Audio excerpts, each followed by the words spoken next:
Hello my dear students, welcome करता हूं मैं भारत पंचाल अगेन आप सबका हमारे नई वीडियो में भारत केमिस्ट्री क्लासेस के यूट्यूब चैनल पर। तो आज मैं आप सबके लिए लेके आया हूं one shot of P block elements. बहुत ज्यादा मैसेज आए कि सर पी ब्लॉक एलिमेंट्स का वन शॉट लेके आइए। इसमें जितनी देर की वीडियो है, 1 घंटे की, 1.5 घंटे की, 2 घंटे की, जितनी भी देर की है, इसमें सारे का सारा चैप्टर हम बहुत अच्छे से रिवाइज कर लेंगे। सब कुछ जो भी आपके बोर्ड एग्जाम 2020 के लिए इंपॉर्टेंट है, एक भी सिंगल टॉपिक को मिस नहीं करेंगे, बट स्पीडली रिवीजन होगा। ठीक है, बहुत कुछ आपको रिएक्शंस देखने को मिलेंगी, बट जैसे कि मैंने आपको बोला है, इनऑर्गेनिक केमिस्ट्री की रिएक्शन की आप रिटर्न में प्रैक्टिस करोगे, वो आपके लिए ज्यादा बेस्ट है। समझ पा रहे मेरी बात को? मैं क्या कहना चाह रहा हूं कि आपको उन रिएक्शंस की लिख के प्रैक्टिस करनी है, बाकी जहां तक कोशिश होगी पूरे अच्छे से आपको समझाया जाएगा। तो स्टार्ट करते हैं और एक सिंपल, चलिए तब स्टार्ट करते हैं भाई। P block elements, first of all P block elements बोलते किसे हैं हम? Those elements in which last electron enters in P orbital, जिसमें लास्ट इलेक्ट्रॉन कहां पे एंटर करता है? पी ऑर्बिटल में एंटर करता है। इनका दूसरा नाम क्या होता है? जैसे डी ब्लॉक वालों का ट्रांजिशन होता है, इनको क्या बोला जाता है? Representative elements. क्या बोलेंगे इन्हें?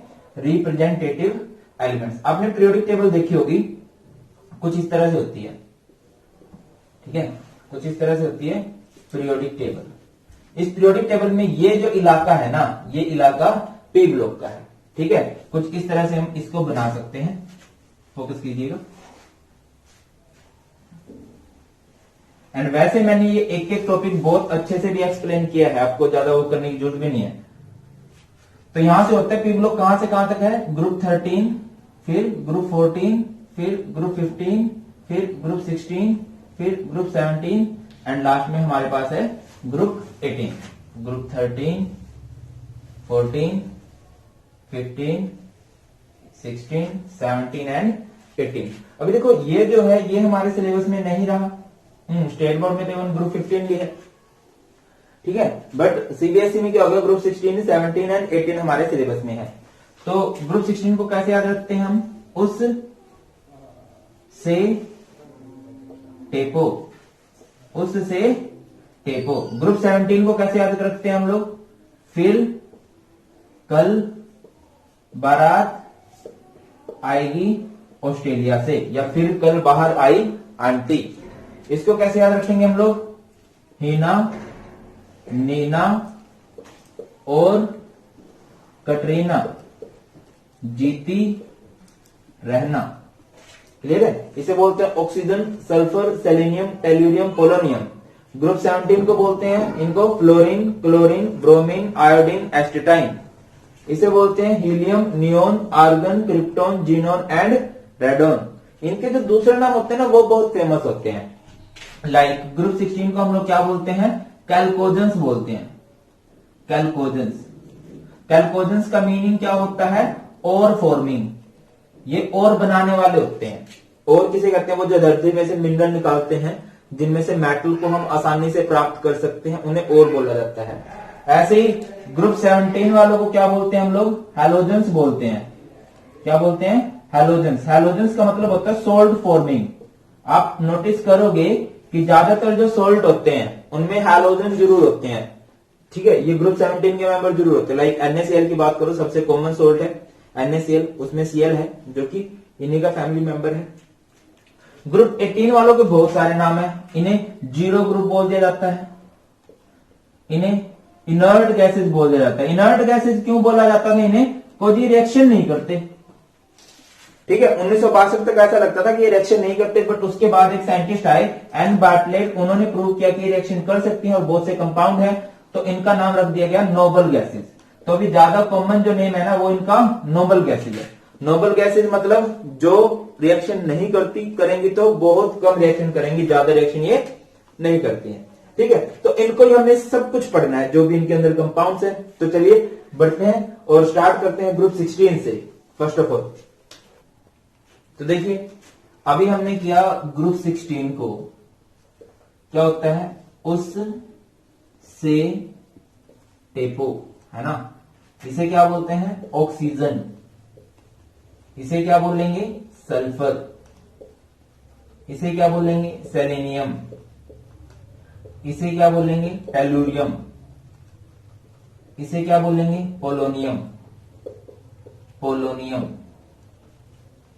ठीक है, इनको ऐसे बोला जाता है।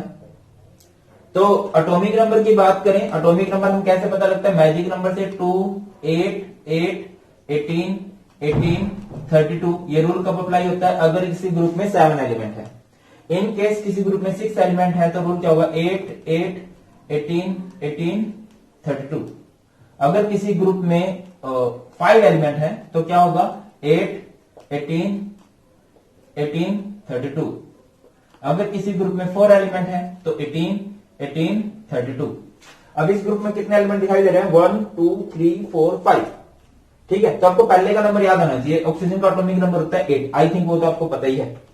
ठीक है, हैप्पी, हेनरी, लाइक, बियर। पहले 10 का तो वैसे बच्चों को याद होता है, 10 छोड़ो 20 का भी याद होता है बच्चों को, है ना? Hydrogen, helium, lithium, beryllium, boron, इस तरह से 10th क्लास में रट्टे हम लोग मार ही लेते हैं। चलिए, तो बात है कि ऑक्सीजन का एटॉमिक नंबर 8 है और इस ग्रुप में कितने एलिमेंट है? 5। तो ये वाला रूल अप्लाई होगा। 8 में 8 ऐड करो, 16 प्लस 18 34 प्लस 18 52 प्लस 32 84।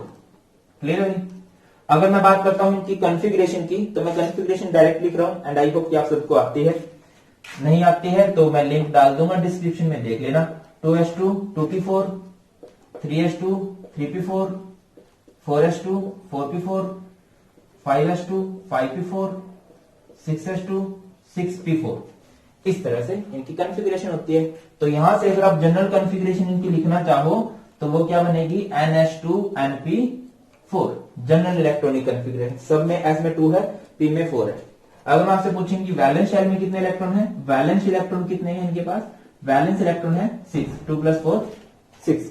इनका दूसरा नाम क्या होता है? इनको जनरली हम लोग ऑक्सीजन फैमिली बोल देते हैं एंड कैल्कोजेंस भी बोल दिया जाता है।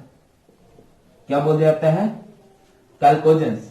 ऑक्सीजन फैमिली या फिर कैल्कोजेंस इन्हें बोल सकते हैं। कैल्कोजेंस मैंने बताया क्योंकि ये और फॉर्मिंग होते हैं। जनरली जो मेटल आपको दिखेंगी और जो होती हैं उनके साथ या तो सल्फर जुड़ा होता है या ऑक्सीजन जुड़ा होता है। ठीक है, ऑक्सीजन फैमिली के ऊपर इनका नाम कोजन का पहला एलिमेंट क्या है? ऑक्सीजन है। होती है बात क्लियर? आगे बढ़ते हैं। आगे क्या है भाई? देखिए, नेक्स्ट इनकी प्रॉपर्टी स्टार्ट करते हैं। सबसे पहली property atomic radii. Atomic radii. तो एटॉमिक रेडियाई की बात ऐसे है कि अगर मैं बात करता हूं ग्रुप 15 के कंपैरिजन में, ग्रुप 15 के कंपैरिजन मतलब नच, पंजाबन, असी, सब, बेताब, है ना? नच, पंजाबन, असी, सब, बेताब। इसके कंपैरिजन में अगर आप करते हो तो इसका साइज स्मॉल होगा। क्यों स्मॉल होगा सर? देखिए, इसका एटॉमिक नंबर 7, इसका एटॉमिक नंबर 8 है। शेल सेम है क्योंकि कॉन्फ़िगरेशन इसकी क्या होगी? 2s2 2p3, इसकी 2s2 2p4। शेल सेम है बट न्यूक्लियर चार्ज इसका ज्यादा है। तो आप क्या लिखोगे? Atomic radii of chalcogens, atomic radii of chalcogens is smaller than corresponding pnictogens. Pnictogens किसे कहते हैं? नाइकोजेंस कहते हैं इनको जिनकी बहुत तीखी स्मेल होती है, ये ग्रुप 15 वालों को। क्यों भाई? Due to high effective nuclear charge. Effective nuclear charge, क्योंकि इनका इफेक्टिव न्यूक्लियर चार्ज उनसे हाई है, उनसे ज्यादा है। और अगर आप टॉप टू बॉटम आ रहे हो, as you move down the group, जैसे जैसे आप टॉप टू बॉटम आते जाओगे, as you move down the group, क्या होगा भाई? डाउन द ग्रुप आते ही एटॉमिक रेडियाई इंक्रीज करेगा। ये हमेशा इंक्रीज होता है, किसी भी ग्रुप की बात कर लो। कोई भी ग्रुप ऐसा नहीं है कि एटॉमिक रेडियाई सेम रह जाए। एटॉमिक रेडियाई इंक्रीज करेगा। क्यों इंक्रीज करेगा सर? देखिए, ऑक्सीजन की बात करूं तो इसके आउटर में कितने शेल हैं? 2 शेल हैं। सल्फर की आउटर में कितने शेल हैं? 3 शेल हैं। नेक्स्ट, सेलेनियम की आउटर में कितने शेल हैं? 4 शेल हैं। ठीक है, नेक्स्ट कितने शेल हैं? 5 शेल हैं। तो जैसे जैसे सेल बढ़ रही है वैसे वैसे साइज बढ़ रहा है, ऑब्वियस सी बात है। And top to bottom nuclear charge बढ़ता है, न्यूक्लियर चार्ज बढ़ता है बट इफेक्टिव न्यूक्लियर चार्ज घटता है। What is the difference between nuclear charge and effective nuclear charge?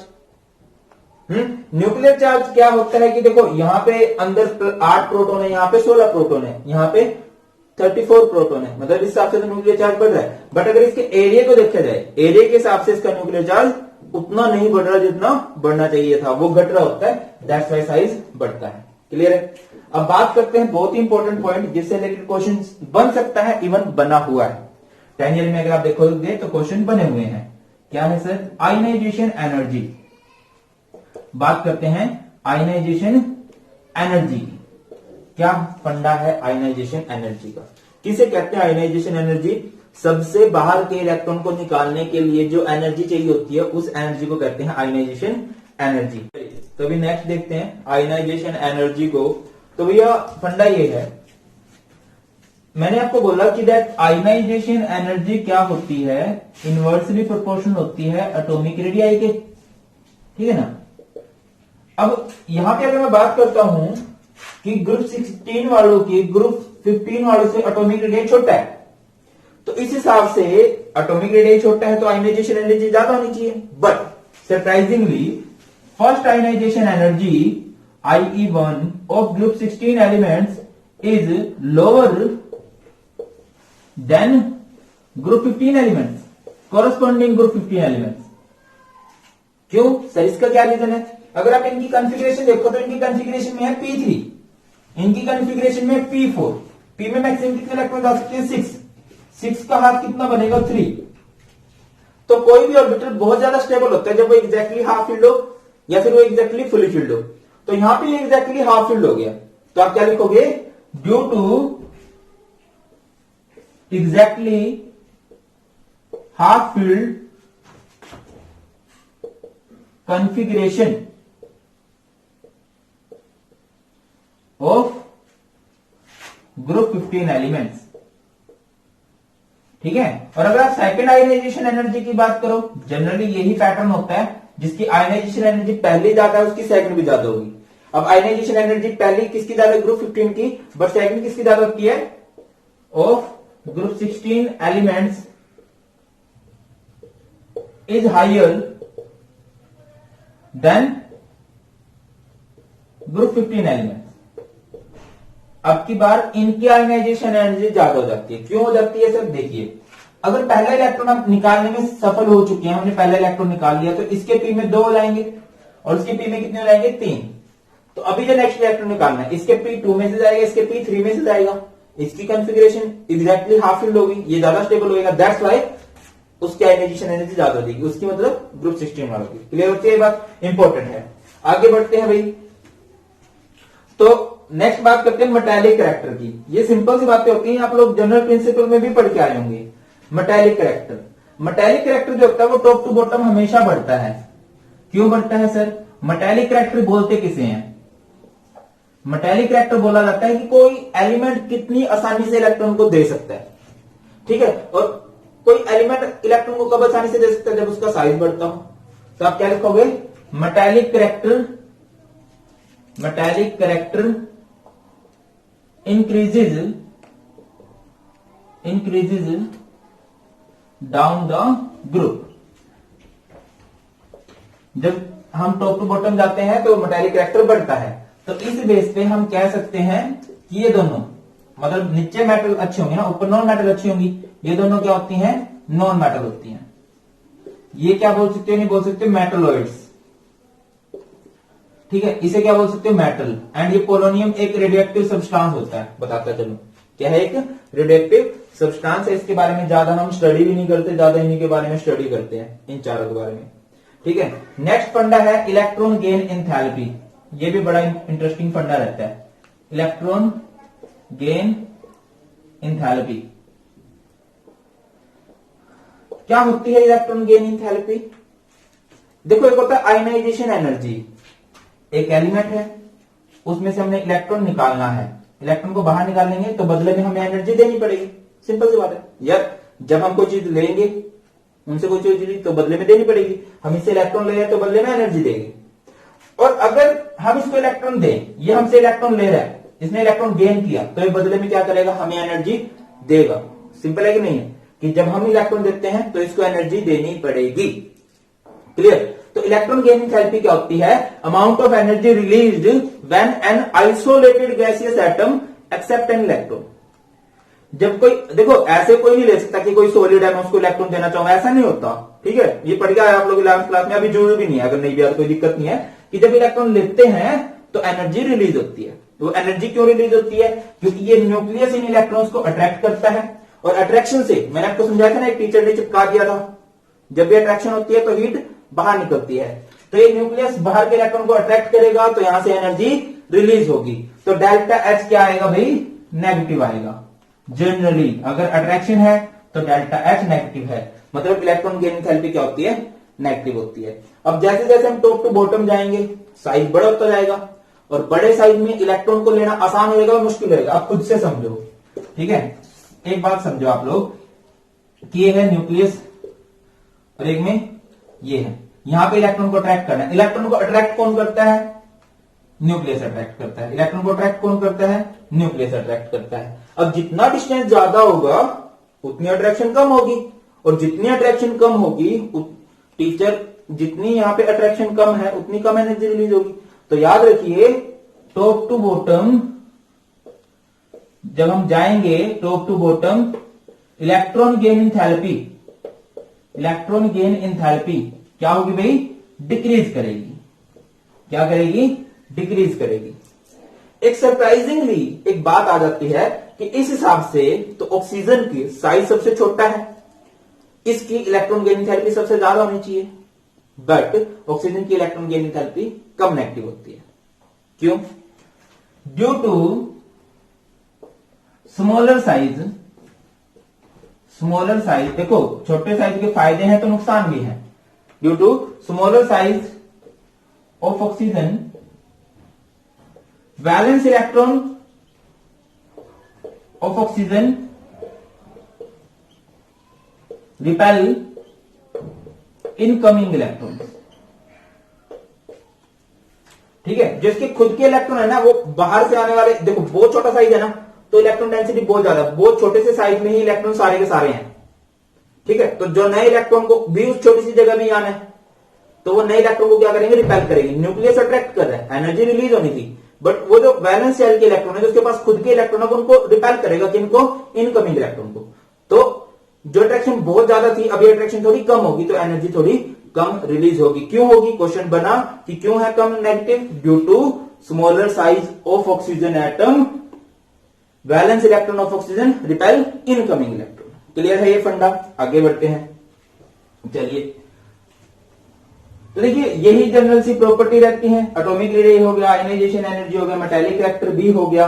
अभी चलते हैं नेक्स्ट प्रॉपर्टी जो इसकी है ऑक्सीडेशन स्टेट की बात करते हैं। ऑक्सीडेशन स्टेट, ऑक्सीडेशन स्टेट क्या होती है भाई? अब देखो इनके पास कितने इलेक्ट्रॉन है? 6 इलेक्ट्रॉन है। अब 6 इलेक्ट्रॉन हर कोई स्टेबल होना चाहता है, तो जब वो स्टेबल होना चाहता है तो 6 के लिए आसान क्या है? 2 इलेक्ट्रॉन लेना। तो जनरली ये 2 इलेक्ट्रॉन लेते हैं। -2 इनकी मोस्ट कॉमन ऑक्सीडेशन स्टेट है, बट कई केसेस में अगर कोई इनसे पावरफुल आ जाए तो ये इलेक्ट्रॉन दे भी सकते हैं, तो इनकी ऑक्सीडेशन स्टेट +2 भी हो सकती है। क्लियर है? अभी जरूरी बात जो आपने समझनी है कि oxygen mostly -2 oxidation state show करता है, क्योंकि कोई इससे इलेक्ट्रॉन नहीं ले सकता सिवाय एक एलिमेंट के, वो है फ्लोरीन। फ्लोरीन इसको पॉजिटिव ऑक्सीडेशन स्टेट शो करने पे मजबूर कर सकता है, +2 +1 शो करवा सकता है। क्यों? क्योंकि फ्लोरीन इससे ज्यादा इलेक्ट्रोनेगेटिव है। देखो कोई किससे इलेक्ट्रॉन लेगा ये डिपेंड करता है कि वो कितना ज्यादा इलेक्ट्रोनेगेटिव है। अच्छा इलेक्ट्रोनेगेटिव कैरेक्टर भी देख लो एक बार, फिर देखेंगे इस बात को। इलेक्ट्रोनेगेटिव, बेटा एक बार मैं बोल रहा हूं, इस वीडियो को पूरी देख लेना, सारे डाउट आपके क्लियर हो जाएंगे, सारे के सारे डाउट, ठीक है। इलेक्ट्रोनेगेटिव कैरेक्टर की बात करें, इलेक्ट्रोनेगेटिव का मतलब क्या है कि बॉन्ड बनाया, कौन उस बॉन्ड को अपनी तरफ खींच सकता है आसानी से, ठीक है। तो electronegative character decreases down the group. जब हम डाउन द ग्रुप जाएंगे, टॉप टू बॉटम जाएंगे, तो इलेक्ट्रोनेगेटिव कैरेक्टर क्या होता है? डिक्रीज होता है। क्लियर है? क्योंकि साइज बड़ा हो जाता है तो इलेक्ट्रॉन को अट्रैक्ट करना क्या हो जाता है? मुश्किल हो जाता है। ठीक से बात? चलिए, तो अगर बात करें पीरियोडिक टेबल में सबसे ज्यादा इलेक्ट्रोनेगेटिव कौन है? मैंने बोला था पीरियोडिक टेबल में डॉन कौन है? Phone, fluorine, oxygen and nitrogen. तो फर्स्ट नंबर पे फ्लोरीन है, उसके बाद ऑक्सीजन है। ऑक्सीजन से ताकतवर सिर्फ फ्लोरीन और कोई भी नहीं है। अब बात करते हैं इनकी, सल्फर, सेलेनियम, टेल्यूरियम, पोलोनियम की। इनका फंडा क्या है, इनके ऑक्सीडेशन स्टेट का क्या चक्कर रहता है, फोकस कीजिएगा। तो क्या है भाई, इन सब के पास डी ऑर्बिटल होता है, वैकेंट डी ऑर्बिटल होता है। इससे बड़ा फर्क पड़ जाता है कि किसी के पास वैकेंट डी ऑर्बिटल है या नहीं है। क्या फर्क पड़ेगा, फोकस करना। जैसे मैं सल्फर की केस कंसीडर कर रहा हूं, सल्फर का की इलेक्ट्रॉनिक कॉन्फ़िगरेशन क्या है, 3s2 3p4। एस में कितने इलेक्ट्रॉन इसके पास, 2 है, और पी में कितने इलेक्ट्रॉन इसके पास, 4 है। ठीक है, 1 2 3 और ये 4, और ये है इसका 3d 1, और इसमें तो कुछ नहीं है, पी में 4 है। अब क्या है कि इसके पास ये 2 अनपेयर इलेक्ट्रॉन है, 2। तो पॉसिबल है कि ये किसी को अपनी तरफ खींच ले, पॉसिबल है कि इलेक्ट्रॉन दे भी दे। तो यहां से इसकी 2 ऑक्सीडेशन स्टेट हो सकती है, -2 and +2। 2 unpaired electron accounts for -2 and +2 oxidation state. यह है इसकी ग्राउंड स्टेट, जब इसकी सिंपल हम बात कर रहे हैं। अगले केस में हम बात करते हैं फर्स्ट एक्साइटेड स्टेट की। फर्स्ट एक्साइटेड स्टेट, इसमें क्या है, फोकस कीजिए।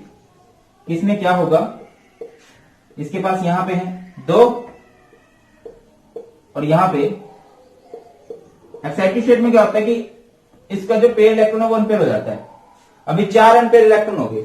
अब 4 अनपेयर इलेक्ट्रॉन है तो ऑक्सीडेशन स्टेट क्या होगी, -4 नहीं होगी, +4 होगी। ये -2 क्यों हुई थी, क्योंकि ग्राउंड स्टेट है, यहां पे ले भी सकता है, यहां पे दे भी सकता है। बट अगर इसकी एक्साइटेड स्टेट है, एक्साइटेड स्टेट मतलब किसी ने इसको एनर्जी दी सो दैट कि इसमें से इलेक्ट्रॉन निकाले जा सके, तो वो इलेक्ट्रॉन लेके जाएगा, तो उसकी ऑक्सीडेशन स्टेट +4 ही होगी। अब बात करते हैं इसकी सेकंड एक्साइटेड स्टेट की। सेकंड एक्साइटेड स्टेट में क्या होगा भाई, बोलिए क्या होने वाला है। जो एक और पेयर है ये भी टूट जाएगा और इलेक्ट्रॉन आगे चला जाएगा। अभी कितने एम्पेयर इलेक्ट्रॉन हो गए, 6 एम्पेयर इलेक्ट्रॉन हो गए, और 6 एम्पेयर इलेक्ट्रॉन से इसके पास ऑक्सीडेशन स्टेट क्या होगी, +6 होगी।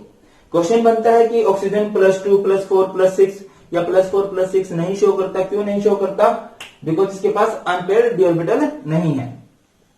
अब यार एक बड़ा फेमस क्वेश्चन बनता है, anomalous behaviour, anomalous behaviour of oxygen.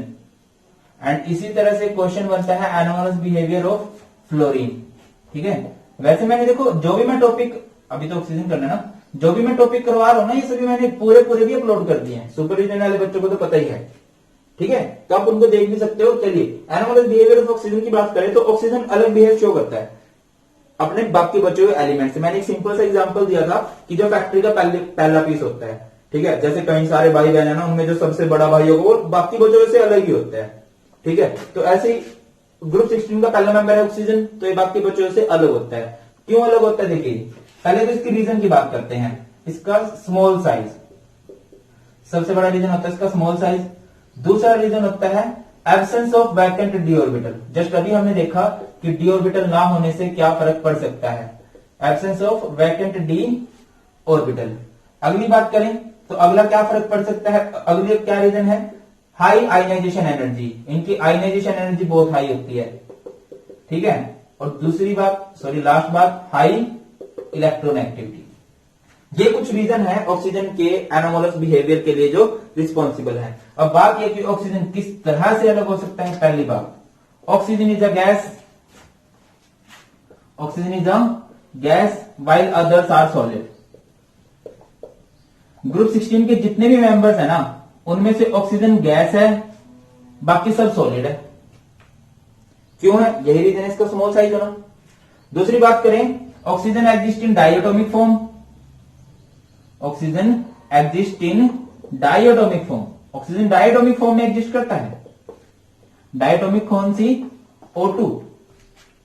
ठीक है, while other exist in octatomic form. Generally वो किस फॉर्म में एग्जिस्ट करते हैं, ऑक्टा एटॉमिक फॉर्म में एग्जिस्ट करते हैं। जैसे सल्फर 8S8 होता है, O2 होता है, ऐसे ऑक्सीजन ऑक्सीजन के साथ डबल बॉन्ड बना सकता है।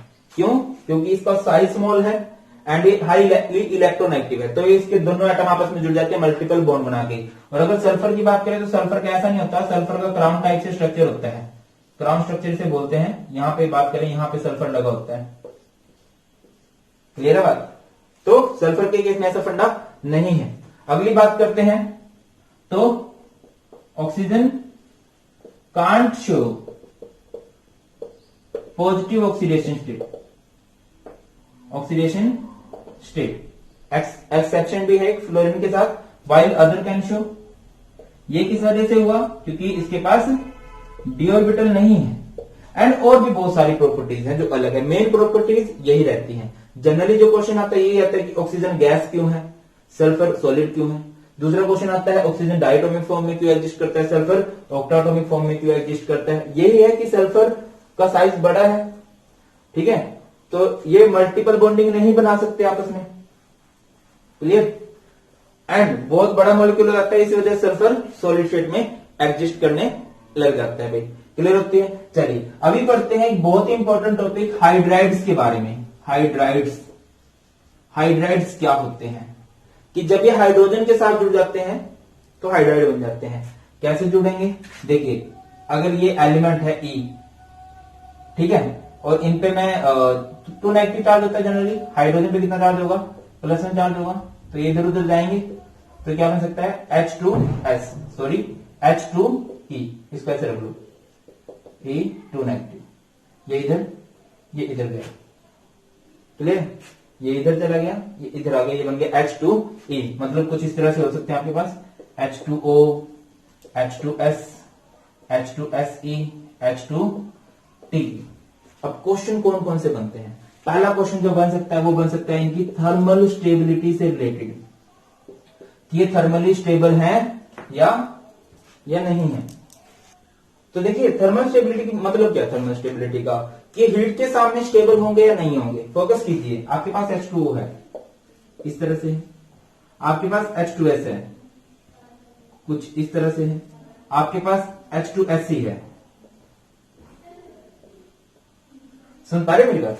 जैसे जैसे हम टॉप टू बॉटम जा रहे हैं बॉन्ड लेंथ बढ़ रही है, और बड़े बॉन्ड को तोड़ना आसान होता है। जैसे मैंने एग्जांपल दिया था, एक बड़ा चौक है उसको आप आसानी से तोड़ सकते हो, और एक छोटा चौक है उसको आप आसानी से नहीं तोड़ सकते। तो down the group thermal stability decrease होगी, थर्मल स्टेबिलिटी डिक्रीज होगी, याद रखिए। नेक्स्ट पॉइंट की बात करते हैं, इज एसिडिक कैरेक्टर।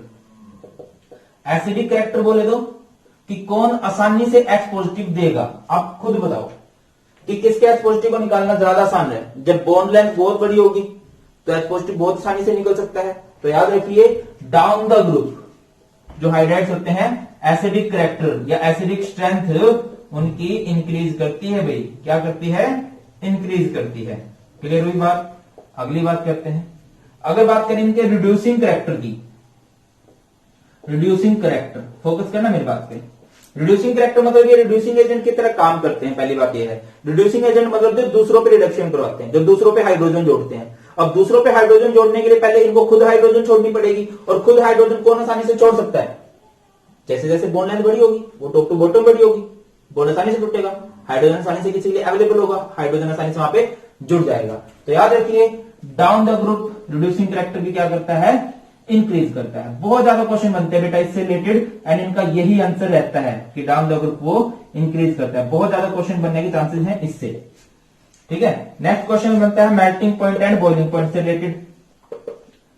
तो देखिए, एक बार मैं इस बात को खत्म करता हूं कि सबसे ज्यादा बॉइलिंग पॉइंट होता है H2O का। बात करें क्यों सर ये ऊपर है इस वजह से ज्यादा है? नहीं, ये कोई वजह नहीं है। अगर आप H2S, H2SC, H2TE की तरफ जा रहे हो तो down the group boiling point increase करता है। ठीक है, बट अगर आप इन सब में चेक करो तो H2O का बॉइलिंग पॉइंट सबसे ज्यादा होता है। क्यों होता है, इस पे फोकस करते हैं। H2O के मॉलिक्यूल कुछ ऐसे हैं, HOH, ठीक है, HOH, HOH। यहां पे दिख रहा हो अपने हाइड्रोजन ने क्या बनाया हुआ है? कोवलेंट बॉन्ड बनाया हुआ है। एंड एक फंडा हमने पढ़ा था, जब भी हाइड्रोजन ने कोवलेंट बना रखा हो इलेक्ट्रोनेगेटिव एटम से, और हाइड्रोजन को दिख रहा है कोई दूसरा इलेक्ट्रोनेगेटिव एटम, ये ऐसी बात है कि बंदे की शादी हुई पड़ी है और पड़ोसन दिखाई दे रही है वो सुंदर सी है, तो वो साइड अट्रैक्ट हो जाता है। भाभी जी घर पर है, सीरियल देखा है ना आपने, पड़ोसियों की तरफ भी अट्रैक्शन होती है और बॉन्ड स्ट्रॉन्ग बन जाता है। तो यही बात है कि यहाँ पे इसकी शादी हो रही है इसके साथ, बट भाई अट्रैक्ट हो रहा है इसकी साइड। यहाँ पे क्या होना चाहिए, यहाँ पे फ्लोरीन ऑक्सीजन नाइट्रोजन में से कोई होना चाहिए। इसकी बात करो, इसकी शादी हो रही है इसके साथ, बंधन इसके साथ, बट अट्रैक्शन पड़ोसी की साइड भी है। इसे हम लोग क्या करते हैं, हाइड्रोजन बॉन्ड करते हैं। और hydrogen bond extra stability provide करता है, जिसकी वजह से बॉइलिंग पॉइंट बहुत ज्यादा हो जाता है। क्लियर है। क्वेश्चन आता है कि H2O का बॉइलिंग पॉइंट ज्यादा क्यों है H2S से, ड्यू टू हाइड्रोजन बॉन्ड। कौन सा hydrogen bond, intermolecular hydrogen bond. क्या होता है इंटरमोलिकुलर हाइड्रोजन बॉन्ड, अलग अलग मॉलिक्यूल्स के बीच में हाइड्रोजन बॉन्ड। सर ये तो एक ही मॉलिक्यूल है, एक ही कहां है, ये एक अलग, ये एक H2 मॉलिक्यूल है, ये एक अलग H2 मॉलिक्यूल है, ये एक अलग H2 मॉलिक्यूल है।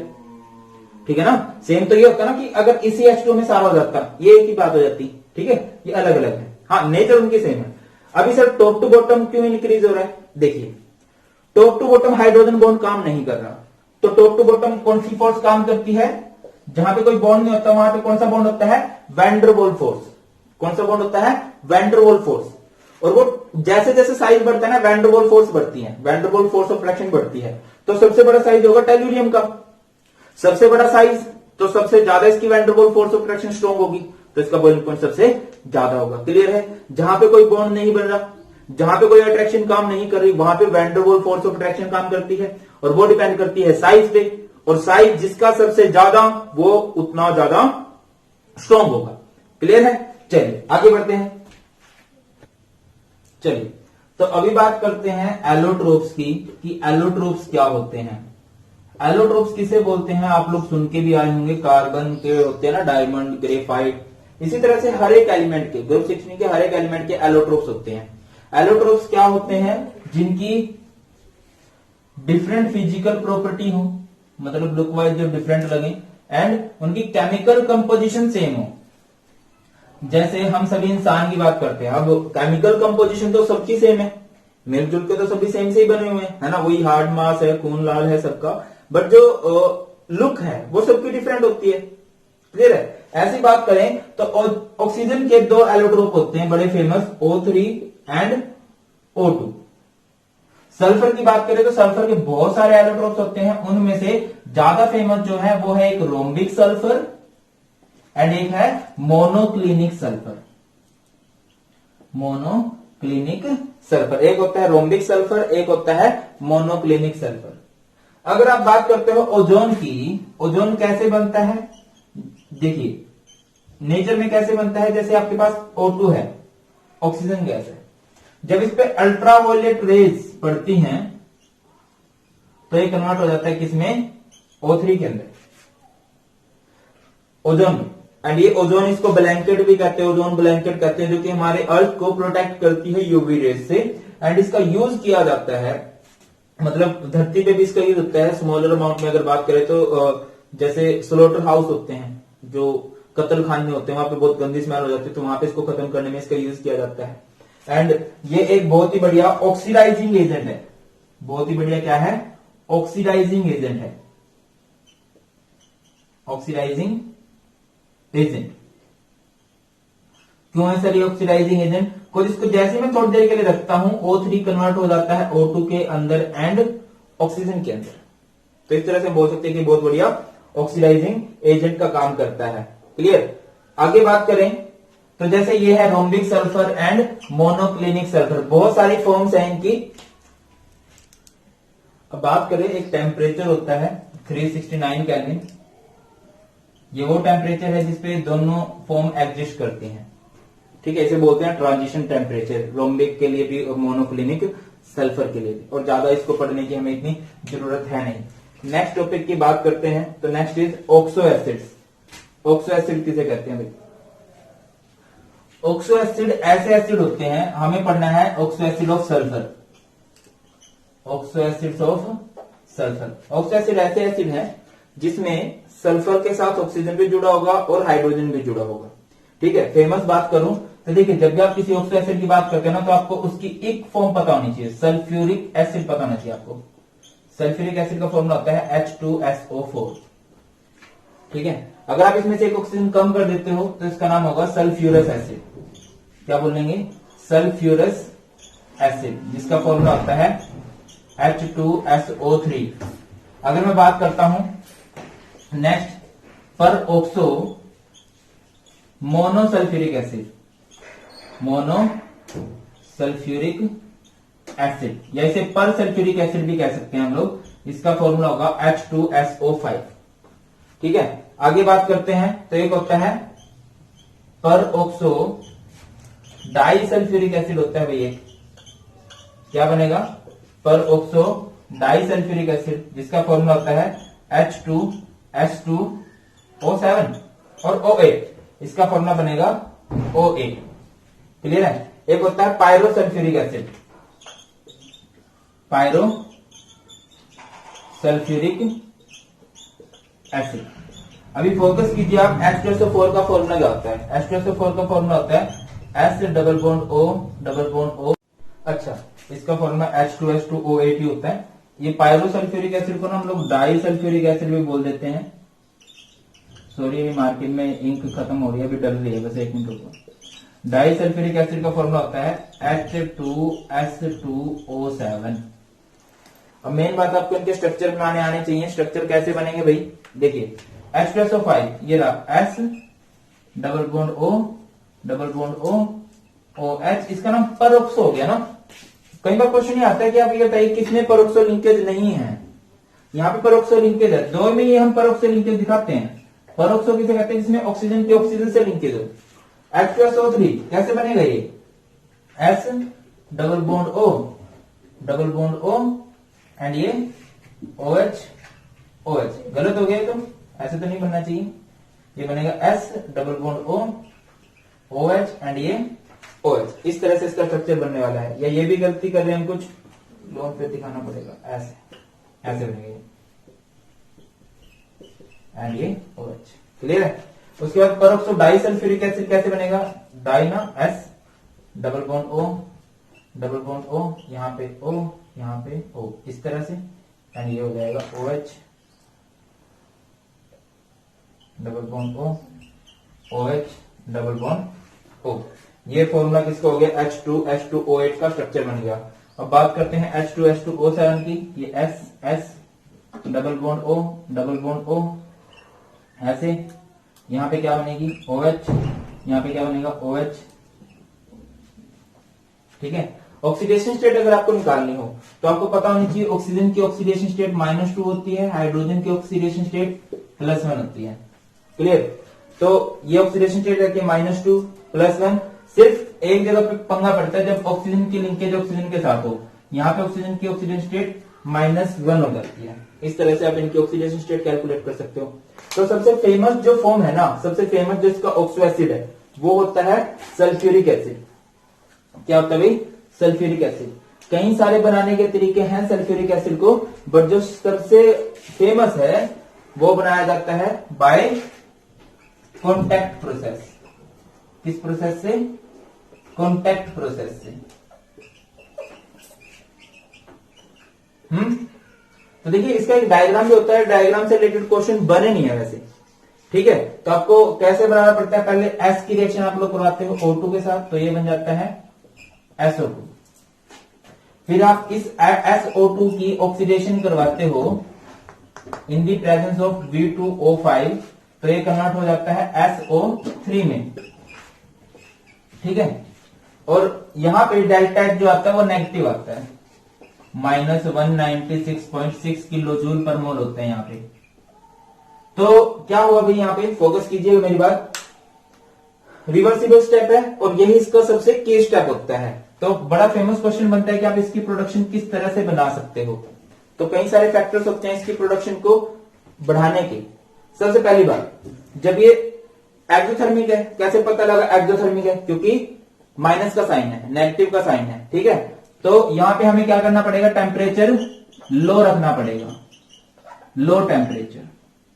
उसके बाद फॉरवर्ड डायरेक्शन में रिएक्शन अगर आपको करवानी है तो 2 और 1 3 मोल से 2 मोल बन रहे हैं, मतलब कम मोल बन रहे हैं, तो दूसरा फैक्टर आपको लेना पड़ेगा हाई प्रेशर।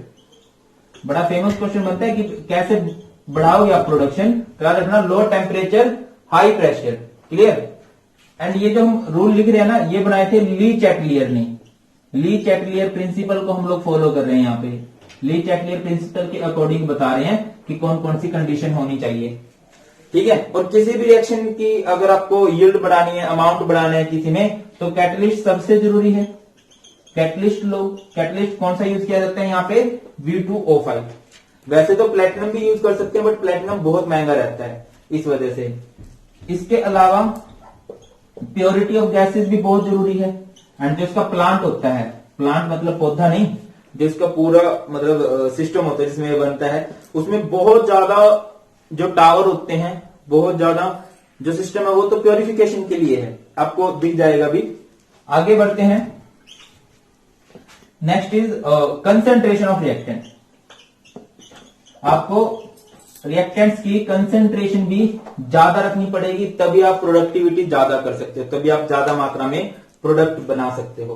तो ये सबसे की स्टेप है। इससे अगले स्टेप में हम लोग क्या करते हैं, 2SO3 आपके पास क्या है, SO3 है। इसकी रिएक्शन आप लोग H2O के साथ करवा देते हो, तो ये किसमें कन्वर्ट हो जाएगा भाई, अभी के लिए अगर आप चेक करो तो ये कन्वर्ट हो जाएगा H2SO4 में। बट हमें ऐसे नहीं करना, हमने इसकी रिएक्शन करवानी है H2SO4 के साथ। इसकी रिएक्शन करवानी है H2SO4 के साथ, तो ये कन्वर्ट हो जाएगा H2S2O7 में। किसमें कन्वर्ट हो जाएगा, H2S2O7। अभी किया था ये, इसको हम लोग कहते हैं डाई सल्फ्यूरिक एसिड, पर सल्फ्यूरिक एसिड, और इसका दूसरा नाम होता है ओलियम। क्या होता है इसका नाम, ओलियम। सर ये क्या कर रहे हो आप, सल्फ्यूरिक एसिड बनाना है, सल्फ्यूरिक एसिड डाल रहे हो, दही बनानी होती है, दूध से दही बनानी होती है, तो दही बनाने के लिए क्या करते हैं हम लोग, दही डालते हैं ना। वैसे सल्फ्यूरिक एसिड को बनाने के लिए भी हम सल्फ्यूरिक एसिड डालते हैं, ठीक है। अभी क्या करोगे आप, ये H2S2O7 जो है, इसमें आप वाटर डालोगे, तो ये क्या बन जाएगा, ये आपका बन जाएगा भाई H2SO4। बहुत ज्यादा यूज है, बहुत ही ज्यादा यूज है सल्फ्यूरिक एसिड के, बहुत ज्यादा। इसके यूजेस से रिलेटेड क्वेश्चन पूछे गए हैं, बहुत ही ज्यादा। ये देख लीजिए, एक बहुत बढ़िया डिहाइड्रेटिंग एजेंट है ये, ठीक है। सिंपल सी बात मैं आपको बता रहा हूं कि बहुत ज्यादा बढ़िया डिहाइड्रेटिंग एजेंट है। अभी बात करते हैं कुछ केमिकल प्रॉपर्टीज की सल्फ्यूरिक एसिड की। तो सल्फ्यूरिक एसिड को अगर आप बेस के साथ रिएक्ट करोगे तो सिंपल सी बात है यार, एक मतलब क्या बनेगा, एक सोल्ट बन जाएगा, सोडियम हाइड्रोजन सल्फेट करके। और अगर आप ज्यादा बेस डालोगे, मतलब जितना एसिड है प्रॉपर उसको बेस मिलेगा, तो सोडियम सल्फेट। कैसे होता है, देखिए मेरी बात समझिए। जो H2SO4 है ना, अगर आप उसको ब्रेक करोगे, उसको एक्वा सोल्यूशन में डालोगे, पानी में डालोगे, तो ब्रेक होगा H पॉजिटिव में और HSO4 नेगेटिव में, बहुत बढ़िया तरीके से। H पॉजिटिव बहुत अच्छे से देता है ये, बट जब आप इसको HSO4 नेगेटिव को दोबारा तोड़ते हो, ठीक है, तब इतनी मजे वाली बात नहीं होती। एक और H पॉजिटिव दे देगा और ये बन जाएगा SO4 2 नेगेटिव। देखिए प्रॉपर इसने क्या किया, 2NOH। कैसी ये रिएक्शन में आपको बताता चलूं, ये 2 Na गए हैं 2 H की जगह पे, तो ये बन गया Na2SO4, एंड ये H उधर गया है, OH के साथ बन गया H2O। इसी तरह से जिंक गया है, क्या बन गया, ZnSO4। इसी तरह से अभी देखिए आपने C12H22O11 लिया, तो फंडा समझिए मेरी बात, मैं क्या कहना चाह रहा हूं। जब भी इसे कहीं पे पानी दिखाई देगा,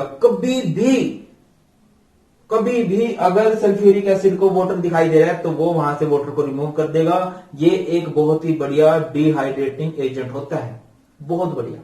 आगे S8 के साथ, तो यहाँ पे इसकी ऑक्सीडेशन कराएगा एंड इसे कन्वर्ट कर देगा सल्फर डाइऑक्साइड के बीच में। और सल्फर डाइऑक्साइड भी एक बहुत इंपॉर्टेंट कंपाउंड है, ग्रुप 16 का, जिसका हम यूज कर सकते हैं एज रिड्यूसिंग एजेंट, बहुत ही फेमस रिड्यूसिंग एजेंट है, and bleaching agent. Bleaching agent के रूप में भी इसका यूज किया जा सकता है, ठीक है। ब्लीचिंग एजेंट मतलब क्या है कि अगर कोई कलर सब्सटेंस है तो उसके कलर को ये एब्जॉर्ब कर लेता है, सोख लेता है, निकाल देता है। बट ये एक टेम्परेरी प्रोसेस होती है। अगर उस प्रोसेस उसका हम दोबारा से ऑक्सीडेशन करवा दें उसी सब्सटेंस का जिसका कलर जा चुका है, तो दोबारा से उसका कलर वापस आ जाएगा। अगर आप इसकी रिएक्शन करवाते हो सोडियम सल्फाइड के साथ, तो सोडियम सल्फेट। अगर आप इसकी रिएक्शन करवाते हो BaCl2 के साथ, तो बेरियम सल्फेट। समझ में आ रहा है कैसे हो रहा है? बस यही बात है कि इस H2 को उड़ाया जा रहा है, इस H2 को उड़ाया जा रहा है यहां से। अगर आप सल्फ्यूरिक एसिड का स्ट्रक्चर बनाना चाह रहे हो तो कैसे बनेगा, H double bond OH OH। चाहो तो इस H को निकाल सकते हो, तो आप क्या दिखाओगे, नेगेटिव दिखाओगे, SO4 2 नेगेटिव। अगर बात करें तो यहाँ पे रेजोनेंस हाइब्रिड बन सकते हैं, ये डबल बॉन्ड इधर आके नेगेटिव इधर, बहुत से रेजोनेंस स्ट्रक्चर बना सकते हो आप। इसकी वजह से इसके सारे बॉन्ड की लेंथ क्या होती है, इक्वल होती है। जितने भी रेजोनेंस हाइब्रिड होते हैं उनकी बॉन्ड लेंथ क्या रहती है भैया, इक्वल रहती है। तो यही था ग्रुप 16 में। और अभी मूव करते हैं ग्रुप 17 की तरफ।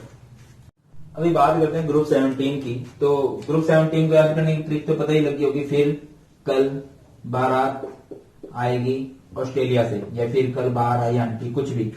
इसे बोलेंगे fluorine, it is called chlorine, इसे बोलते हैं हम लोग ब्रोमीन, इसे बोलते हैं आयोडीन, इसे बोलते हैं एस्टेटाइन या एस्टेटीन। ठीक है, तो अभी बात करें तो भैया बात ऐसे है कि इसका एटॉमिक नंबर होता है 9, 17, 35, 53, 85।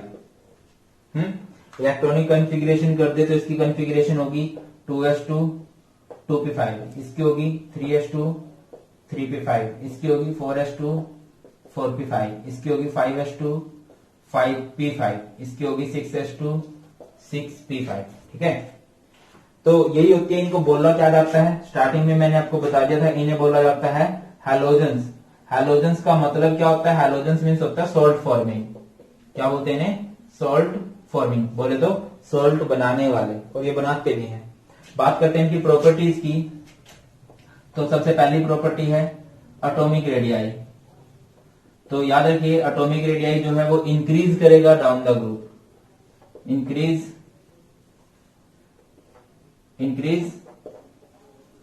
As you move down the group. ठीक है, डाउन द ग्रुप इनका एटॉमिक रेडियाई इंक्रीज करेगा। Next is ionisation energy. क्या होती है आयनाइजेशन एनर्जी, सबसे बाहर के इलेक्ट्रॉन को निकालना। तो आयनाइजेशन एनर्जी इनकी वेरी हाई, बहुत मुश्किल होता है इनसे इलेक्ट्रॉन को निकालना। अच्छा, एक बात और पता चलो कि जो एलिमेंट है 80 एस्टेटाइन, इनके बारे में, इसके बारे में हम ज्यादा नहीं पढ़ते हैं। मैंने पहले बताया ये टोटल 38 ग्राम है, तो इसकी ज्यादा रिएक्शन देखने को नहीं मिलती, ज्यादा क्या देखने को नहीं मिलेगी, आपको पूरी बुक में देखने को नहीं मिलेगी। ठीक है, आयनाइजेशन एनर्जी के बाद हमारी नेक्स्ट प्रॉपर्टी है कलर। कलर की बात ऐसे है कि all are colour, all are colour, सभी कलर्ड होते हैं। क्यों कलर्ड होते हैं, ये क्या करते हैं, एनर्जी को एब्जॉर्ब करते हैं, जिससे इनके इलेक्ट्रॉन एक्साइट हो जाते हैं, एक्साइटेड स्टेट में चले जाते हैं, हायर एनर्जी लेवल में चले जाते हैं। इसी वजह से कलर शो करते हैं। क्वेश्चन बना है कलर क्यों होते हैं, इसी वजह से होते हैं। अच्छा, अकरेंस से रिलेटेड भी एक क्वेश्चन बनता है। देखिए इनका जो सबसे बड़ा सोर्स है वो सी होता है, सी से बहुत ज्यादा मिलते हैं, सोल्ट से बहुत ज्यादा मिलते हैं भैया। ठीक है, सी इनका बहुत बड़ा सोर्स रहता है। अगली प्रॉपर्टी की बात करें तो आयनाइजेशन एंथैल्पी हो गया। इलेक्ट्रोनेगेटिविटी, इलेक्ट्रोनेगेटिविटी आई होप कि सबको पता है इलेक्ट्रोनेगेटिविटी किसे कहते हैं। Electronegativity is like non metallic character, कि बॉन्ड बना हुआ है, कौन उस बॉन्ड को अपनी तरफ खींच सकता है। तो बहुत ज्यादा इलेक्ट्रोनेगेटिव होते हैं, बहुत ज्यादा, पूरी पीरियोडिक टेबल में सबसे ज्यादा इन्हीं का ग्रुप इलेक्ट्रोनेगेटिव होता है। और बात करें तो इनका जो पहला एलिमेंट है fluorine is most electronegative element of periodic table, सबसे ज्यादा इलेक्ट्रोनेगेटिव एलिमेंट है पूरी पीरियोडिक टेबल का। ठीक है, और down the group size increase करेगा, साइज इंक्रीज करने से इलेक्ट्रोनेगेटिव कैरेक्टर क्या हो जाता है, डिक्रीज कर जाता है, उनका इलेक्ट्रोनेगेटिव कैरेक्टर घटता चला जाएगा। अगली प्रॉपर्टी की बात करें तो melting point and boiling point, ये बड़ा इंटरेस्टिंग पॉइंट रहता है, melting point and boiling point. बताइए डाउन द ग्रुप क्या होगा वो। देखिए मेरी बात समझिए, जैसे F2 का मॉलिक्यूल है, Cl2 का मॉलिक्यूल है, Br2 का मॉलिक्यूल है। अभी F2, बहुत सारे F2 रखे हुए हैं, बहुत सारे Cl2 रखे हुए हैं, बहुत सारे Br2 रखे हुए हैं। ठीक है, तो अभी समझ के चलना कि ये आपस में जुड़े होंगे, इनका साइज बहुत छोटा है, तो इनकी वैन डर वाल्स फोर्सेस क्या रहेंगी, वीक रहेंगी। और जैसे जैसे इनका साइज बढ़ता है, इनका साइज बढ़ता जा रहा है। अभी इनके बीच में देखो, इस Br2 का इस Br2 से कोई मतलब नहीं है। देखो Br का Br से मतलब है, बट इसका दूसरे Br से कोई मतलब नहीं है।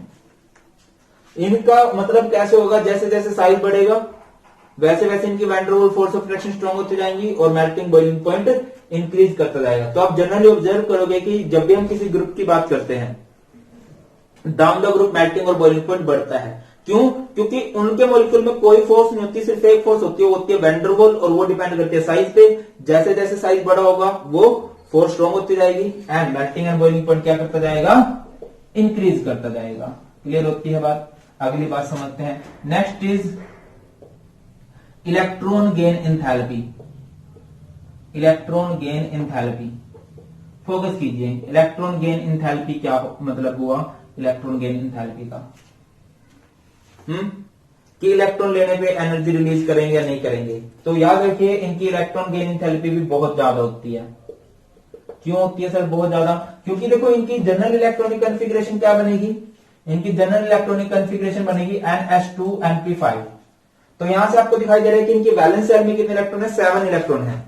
अब 7 वालों को सिर्फ 1 इलेक्ट्रॉन की जरूरत है और वो स्टेबल हो जाएंगे। तो पूरी कोशिश करते हैं कि 1 इलेक्ट्रॉन हम कहीं से ले लें, सो दैट कि बहुत ज्यादा वो स्टेबल हो जाए। क्लियर हो रही है मेरी बात? तो ये बहुत ज्यादा इलेक्ट्रॉन गेन एंथैल्पी होती है इनकी। बट हमेशा की तरह एक एक्सेप्शन भी होगा, फ्लोरीन। क्यों होगा ये एक्सेप्शन? क्योंकि इसके साइज बहुत स्मॉल है। स्मॉल साइज की वजह से नया इलेक्ट्रॉन आता है, बट इसके जो छोटे से साइज की वजह से जो इसको खुद के इलेक्ट्रॉन है ना, वो रिपेल करते हैं इनकमिंग इलेक्ट्रॉन को, तो कम एनर्जी रिलीज होती है। Next is electronegativity, sorry bond dissociation enthalpy. Bond dissociation enthalpy, यहां पे भी बड़ा इंटरेस्टिंग पैटर्न आपको देखने को मिलेगा। सबसे ज्यादा जो बॉन्ड डिसोसिएशन एंथैल्पी है ना, वो Cl2 की है, फिर आती है Br2 की, फिर आती है F2 की, फिर आती है I2 की। सर ये क्या कहेगा? आपने हमें कहा था कि अगर बॉन्ड छोटा है तो उसको तोड़ने में ज्यादा एनर्जी देनी पड़ेगी। अब सबसे छोटा बॉन्ड तो F का होता है क्योंकि उसका साइज सबसे छोटा है। देखो ना बॉन्ड किसे बोलते हैं? देखो जैसे ये दो फ्लोरीन के एटम जुड़े हुए हैं, इनके बीच में यही तो बॉन्ड है, इंटरन्यूक्लियर डिस्टेंस को तो बॉन्ड बोलते हैं। अब इसको तोड़ने में ज्यादा जोर लगेंगे क्योंकि Cl का बॉन्ड तो बड़ा होता है, Cl का साइज भी तो बड़ा होता है ना। ठीक है, ये Cl का बॉन्ड हो गया मान लो, तो इसका बॉन्ड तो बड़ा बॉन्ड आसानी से टूटेगा। आप बिल्कुल सही हो। बट फ्लोरीन का बहुत छोटा साइज, इवन सेकंड पीरियड में, जो सेकंड पीरियड होता है ना पीरियोडिक टेबल का, सबसे छोटा साइज फ्लोरीन का होता है। और इसके पास सबसे ज्यादा इलेक्ट्रॉन है, सबसे ज्यादा नहीं कहेंगे, एक सबसे ज्यादा तो नियोन के पास है, इसके पास 9 इलेक्ट्रॉन, और सबसे छोटे साइज में 9 इलेक्ट्रॉन है इसके पास। ठीक है, क्योंकि नियोन का साइज तो बड़ा हो जाता है, वो बाद में देखेंगे, ग्रुप एटीन में देखेंगे। इसका साइज बहुत छोटा है, इलेक्ट्रॉन बहुत ज्यादा है, तो ये होल्ड नहीं कर पाता उन इलेक्ट्रॉन्स को। तो यहां पे देखिए जो फ्लोरीन के खुद के इलेक्ट्रॉन्स है ना, लोन पेयर, वो लोन पेयर एक दूसरे को रिपेल करते हैं और इस बॉन्ड को बड़ा कर देते हैं, जिससे ये बॉन्ड वीक हो जाता है। इसी वजह से इसको तोड़ना आसान हो जाता है, और यही वजह है कि फ्लोरीन बहुत ज्यादा रिएक्टिव होता है। यही वजह है, क्योंकि इसका बॉन्ड आसान, देखो रिएक्शन करवानी है तो बॉन्ड को तोड़ना पड़ेगा, और बॉन्ड को कौन तोड़ेगा आसानी से? फ्लोरीन तोड़ेगा। क्यों तोड़ेगा? छोटा साइज है, रिपल्शन हुई इलेक्ट्रॉन्स के बीच में, बॉन्ड बड़ा हो गया, बॉन्ड टूट सकता है, तो रिएक्शन हो सकती है, वो किसी और के साथ जुड़ सकते हैं। बात क्लियर हुई? अभी अगला जो क्वेश्चन बनता है वो बनता है इनके फ्लोराइड से रिलेटेड। फ्लोराइड से रिलेटेड तो देखो बनेगा ये क्वेश्चन, ठीक है ना। फ्लोराइड से रिलेटेड तो बहुत ज्यादा चांसेस है क्वेश्चन बने। फोकस करते हैं, देखिएगा। फ्लोराइड नहीं, हाइड्राइड, हाइड्राइड्स कुछ ऐसे होते हैं, देखिए H पॉजिटिव X नेगेटिव, तो ये HX बन जाते हैं। ठीक है, HX क्या हो सकता है? HF हो सकता है, HCl हो सकता है, HBr हो सकता है, HI हो सकता है। ये है फ्लोराइड्स। क्या है ये? हैलाइड, सॉरी, इन्हें क्या बोलते हैं? हाइड्रोजन हैलाइड बोलते हैं। बड़ा फेमस क्वेश्चन बनता है कि सर कई जगह हम हाइड्राइड बोल रहे हैं, कई जगह हम हैलाइड बोल रहे हैं, ऐसा क्यों? मैं आपको बताता हूं कि इन्हें हैलाइड क्यों बोलते हैं। जो पहले नाम होता है ना वो कैटायन का होता है, बाद में नाम हमेशा एनायन का होता है, जो ज्यादा इलेक्ट्रोनेगेटिव है। अब हाइड्रोजन ज्यादा इलेक्ट्रोनेगेटिव है, दैट्स व्हाई इनका नाम बाद में होता है। तो इसका नाम होगा hydrogen fluoride, hydrogen chloride, hydrogen bromide, hydrogen iodide. Clear है? बात समझ आती है?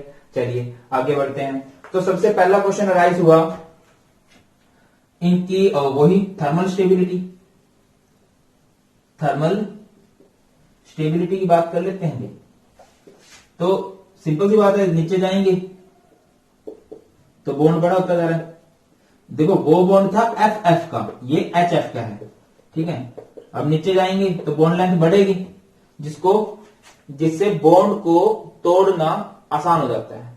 तो थर्मल स्टेबिलिटी क्या हो जाती है, decrease as we move down the group. जैसे जैसे हम ऊपर से नीचे जाएंगे थर्मल स्टेबिलिटी क्या होगी, डिक्रीज होगी। एक बात। दूसरी बात करते हैं सर, दूसरी बात क्या होती है, एसिडिक कैरेक्टर, H पॉजिटिव को रिलीज करना। कौन आसानी से H पॉजिटिव को रिलीज करेगा, बताइए। ऑब्वियस है, ये बॉन्ड आसानी से टूट सकता है तो ये H पॉजिटिव को आसानी से रिलीज करेगा। और हाइड्रोजन आयोडाइड एक बहुत बढ़िया एसिड है, ऑर्गेनिक केमिस्ट्री में आप देखोगे। क्यों होता है ये बहुत बढ़िया एसिड, H पॉजिटिव रिलीज करने की वजह से। इवन बहुत बढ़िया रिड्यूसिंग एजेंट भी है ये, ठीक है। सेम पैटर्न होता है रिड्यूसिंग एजेंट का भी, रिड्यूसिंग एजेंट। ये दोनों ही बातें इंक्रीज करती हैं as you move down the group. I hope आपको पता लग गया होगा क्यों होती हैं।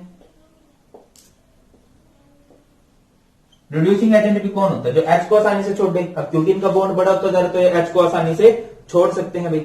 क्लियर है, आगे बढ़े नेक्स्ट। अच्छा, बॉन्ड इंथैल्पी की बात करें एक बार। अगर मैं बॉन्ड इंथैल्पी की बात करूं तो सबसे स्ट्रॉन्ग बॉन्ड किसका है, HF का है, HCl का है, HBr का है, HI का है। बताइए सबसे छोटा बॉन्ड HF का बनेगा। तो ये पहले नंबर पे इसका बॉन्ड सबसे स्ट्रॉन्ग है, फिर इसका है, फिर इसका है और फिर लास्ट वाले का है। क्लियर है। नेक्स्ट बात करते हैं बॉइलिंग पॉइंट की। वही बात, बॉइलिंग पॉइंट। बॉइलिंग पॉइंट क्या होगा, अब देखो अगर मैं आपको बोलूं HCl को और HBr को कंपेयर करो तो ये बॉन्ड बन गया, ये HCl का बॉन्ड बन गया। एक और HCl है, एक और HBr है। इनका आपस में कोई लिंक नहीं है। इनके बीच में कौन सी फोर्स काम करती है, वैंडरवॉल फोर्स। वैंडरवॉल फोर्स किस पे डिपेंड करती है, साइज पे। और साइज क्योंकि Br का ज्यादा है तो इसका बॉइलिंग पॉइंट ज्यादा होगा, इनसे ज्यादा होगा HI का, बट इन सबसे ज्यादा होगा HF का। क्यों होगा HF का बॉइलिंग पॉइंट सबसे ज्यादा, बिकॉज यहाँ पे इंटरमोलिकुलर हाइड्रोजन बॉन्डिंग पॉसिबल है। मैंने कहा था ना हाइड्रोजन बॉन्डिंग के लिए कंडीशन क्या है, एक तो शादी होगी हो और उसके आसपास कौन हो, फोन हो, फ्लोरीन, ऑक्सीजन या फिर नाइट्रोजन हो। बात क्लियर हुई। अगला पॉइंट देखें, एसिडिक स्ट्रेंथ हो गया, थर्मल स्टेबिलिटी हो गया, रिड्यूसिंग पावर भी हो गया। बॉन्ड लेंथ, बॉन्ड लेंथ सबसे ज्यादा किसकी होगी, ऑब्वियस इसकी होगी। रिएक्टिविटी की बात करें, अच्छा कौन सा हाइड्रोजन सबसे ज्यादा रिएक्टिव है, याद रखना F2 सबसे ज्यादा रिएक्टिव होता है, Cl2 उसके बाद Br2, उसके बाद I2। क्लियर है। चलिए अभी बात करते हैं इनके कंपाउंड्स की। चलिए अभी देखते हैं ग्रुप 17 के कुछ कंपाउंड जो इंपॉर्टेंट है। लाइक हमारे पास क्लोरीन बहुत इंपॉर्टेंट रहता है, हाइड्रोक्लोरिक एसिड, हाइड्रोजन क्लोराइड भी से बोल सकते हैं, वो भी बहुत इंपॉर्टेंट है। तो सबसे पहले क्लोरीन की बात करें, प्रिपरेशन कैसे होती है, MnO2 से प्रिपरेशन होती है। जो सबसे पहली बार प्रिपरेशन की गई थी वो MnO2 से प्रिपरेशन की गई थी। MnO2 में हाइड्रोक्लोरिक एसिड डाला गया तो बन जाएगा MnCl2, वाटर एंड Cl2। या फिर आप हाइड्रोक्लोरिक एसिड की ऑक्सीडेशन के बाद उसमें O2 डाल दो in the presence of CuCl2 तो ये क्या बन जाएगा, Cl2 एंड H2O। जरूरी बात समझिए, ये बहुत इंपॉर्टेंट मैं आपको बता रहा हूं क्योंकि क्वेश्चन में कई बार ये आ जाता है कि HCl से Cl2 बना के दिखाइए या फिर Cl2 से H2O बना के दिखाइए। ये बना के दिखा रहे हो आप या नहीं। तो अगर आपको HCl से Cl2 बनाना है तो ऐसे बना सकते हो, और अगर Cl2 से HCl बनाना है तो ऐसे बना सकते हो। एक बहुत ही बढ़िया ब्लीचिंग एजेंट है ये, एंड इसका इफेक्ट परमानेंट रहता है। अभी पीछे SO2 करके आए तो इसका इफेक्ट टेम्परेरी रहता है। ठीक है, कैसे, Cl2 में जब आप वाटर डालते हो तो देखिए दो Cl है ना, वाटर किसमें ब्रेक होगा, H में एंड OH में, तो एक ऐसे जुड़ जाएगा HCl एंड एक ऐसे जुड़ जाएगा HOCl। ठीक है, HCl एंड HOCl। और जब आप इस HOCl को थोड़ी देर के लिए रखते हो तो ऑक्सीजन को रिलीज कर देता है। ये ऑक्सीजन ही बताता है कि एक ऑक्सीडाइजिंग एजेंट है, ये ऑक्सीजन ही बताता है कि एक बढ़िया ऑक्सीडाइजिंग एजेंट है। Action of hydrogen, hydrogen loving होता है, हाइड्रोजन निकालने का काम करता है बहुत बढ़िया तरीके से। तभी तो हम कहते हैं कि ये क्या है, ऑक्सीडाइजिंग एजेंट है। कैसे भैया, ऑक्सीडाइजिंग एजेंट क्या होता है, जो ऑक्सीजन दे किसी भी तरह से या हाइड्रोजन को निकाल ले, खींच लिया। अगर आप NaOH के साथ इसकी रिएक्शन कराते हो, ये बड़ी फेमस रिएक्शन रहती है। अगर आपने NaOH लिया कोल्ड तो देखिए दो प्रोडक्ट तो दोनों बनेंगे, NaCl and water, NaCl and water. अगर आपने NaOH कोल्ड लिया है तो आपका बनेगा NaOCl, इसे बोलते हैं सोडियम हाइपोहॉलस क्लोराइड। एंड अगर आपने लिया हॉट तो बनेगा आपका सोडियम क्लोराइड, इसे बोलते हैं क्लोराइड, NaClO3 को बोलते हैं क्लोराइड। क्लियर है। नेक्स्ट बात करते हैं हाइड्रोक्लोरिक एसिड की। हाइड्रोक्लोरिक एसिड में क्या फंडा रहता है, NaCl पे आप सल्फ्यूरिक एसिड डालो, मैंने बोला था सल्फ्यूरिक एसिड पहले H रिलीज करता है, तो H इस Cl के साथ जुड़ के HCl बनेगा, ये बन गया NaHSO4। दोबारा से आप NaCl डाल दो तो ये अपने एक और H को रिलीज कर देगा, HCl एंड Na2SO4। अगर आप अमोनिया के साथ इसकी रिएक्शन करवाते हो, डिपेंड करता है कि अगर आपने HCl का अमाउंट कम लिया है, अमोनिया का अमाउंट ज्यादा लिया है, तो अमोनियम क्लोराइड बनेगा। और अगर आपने क्या कर लिया, HCl का अमाउंट ज्यादा ले लिया, तो यहां पे बन जाएगा NCl3। क्लियर है।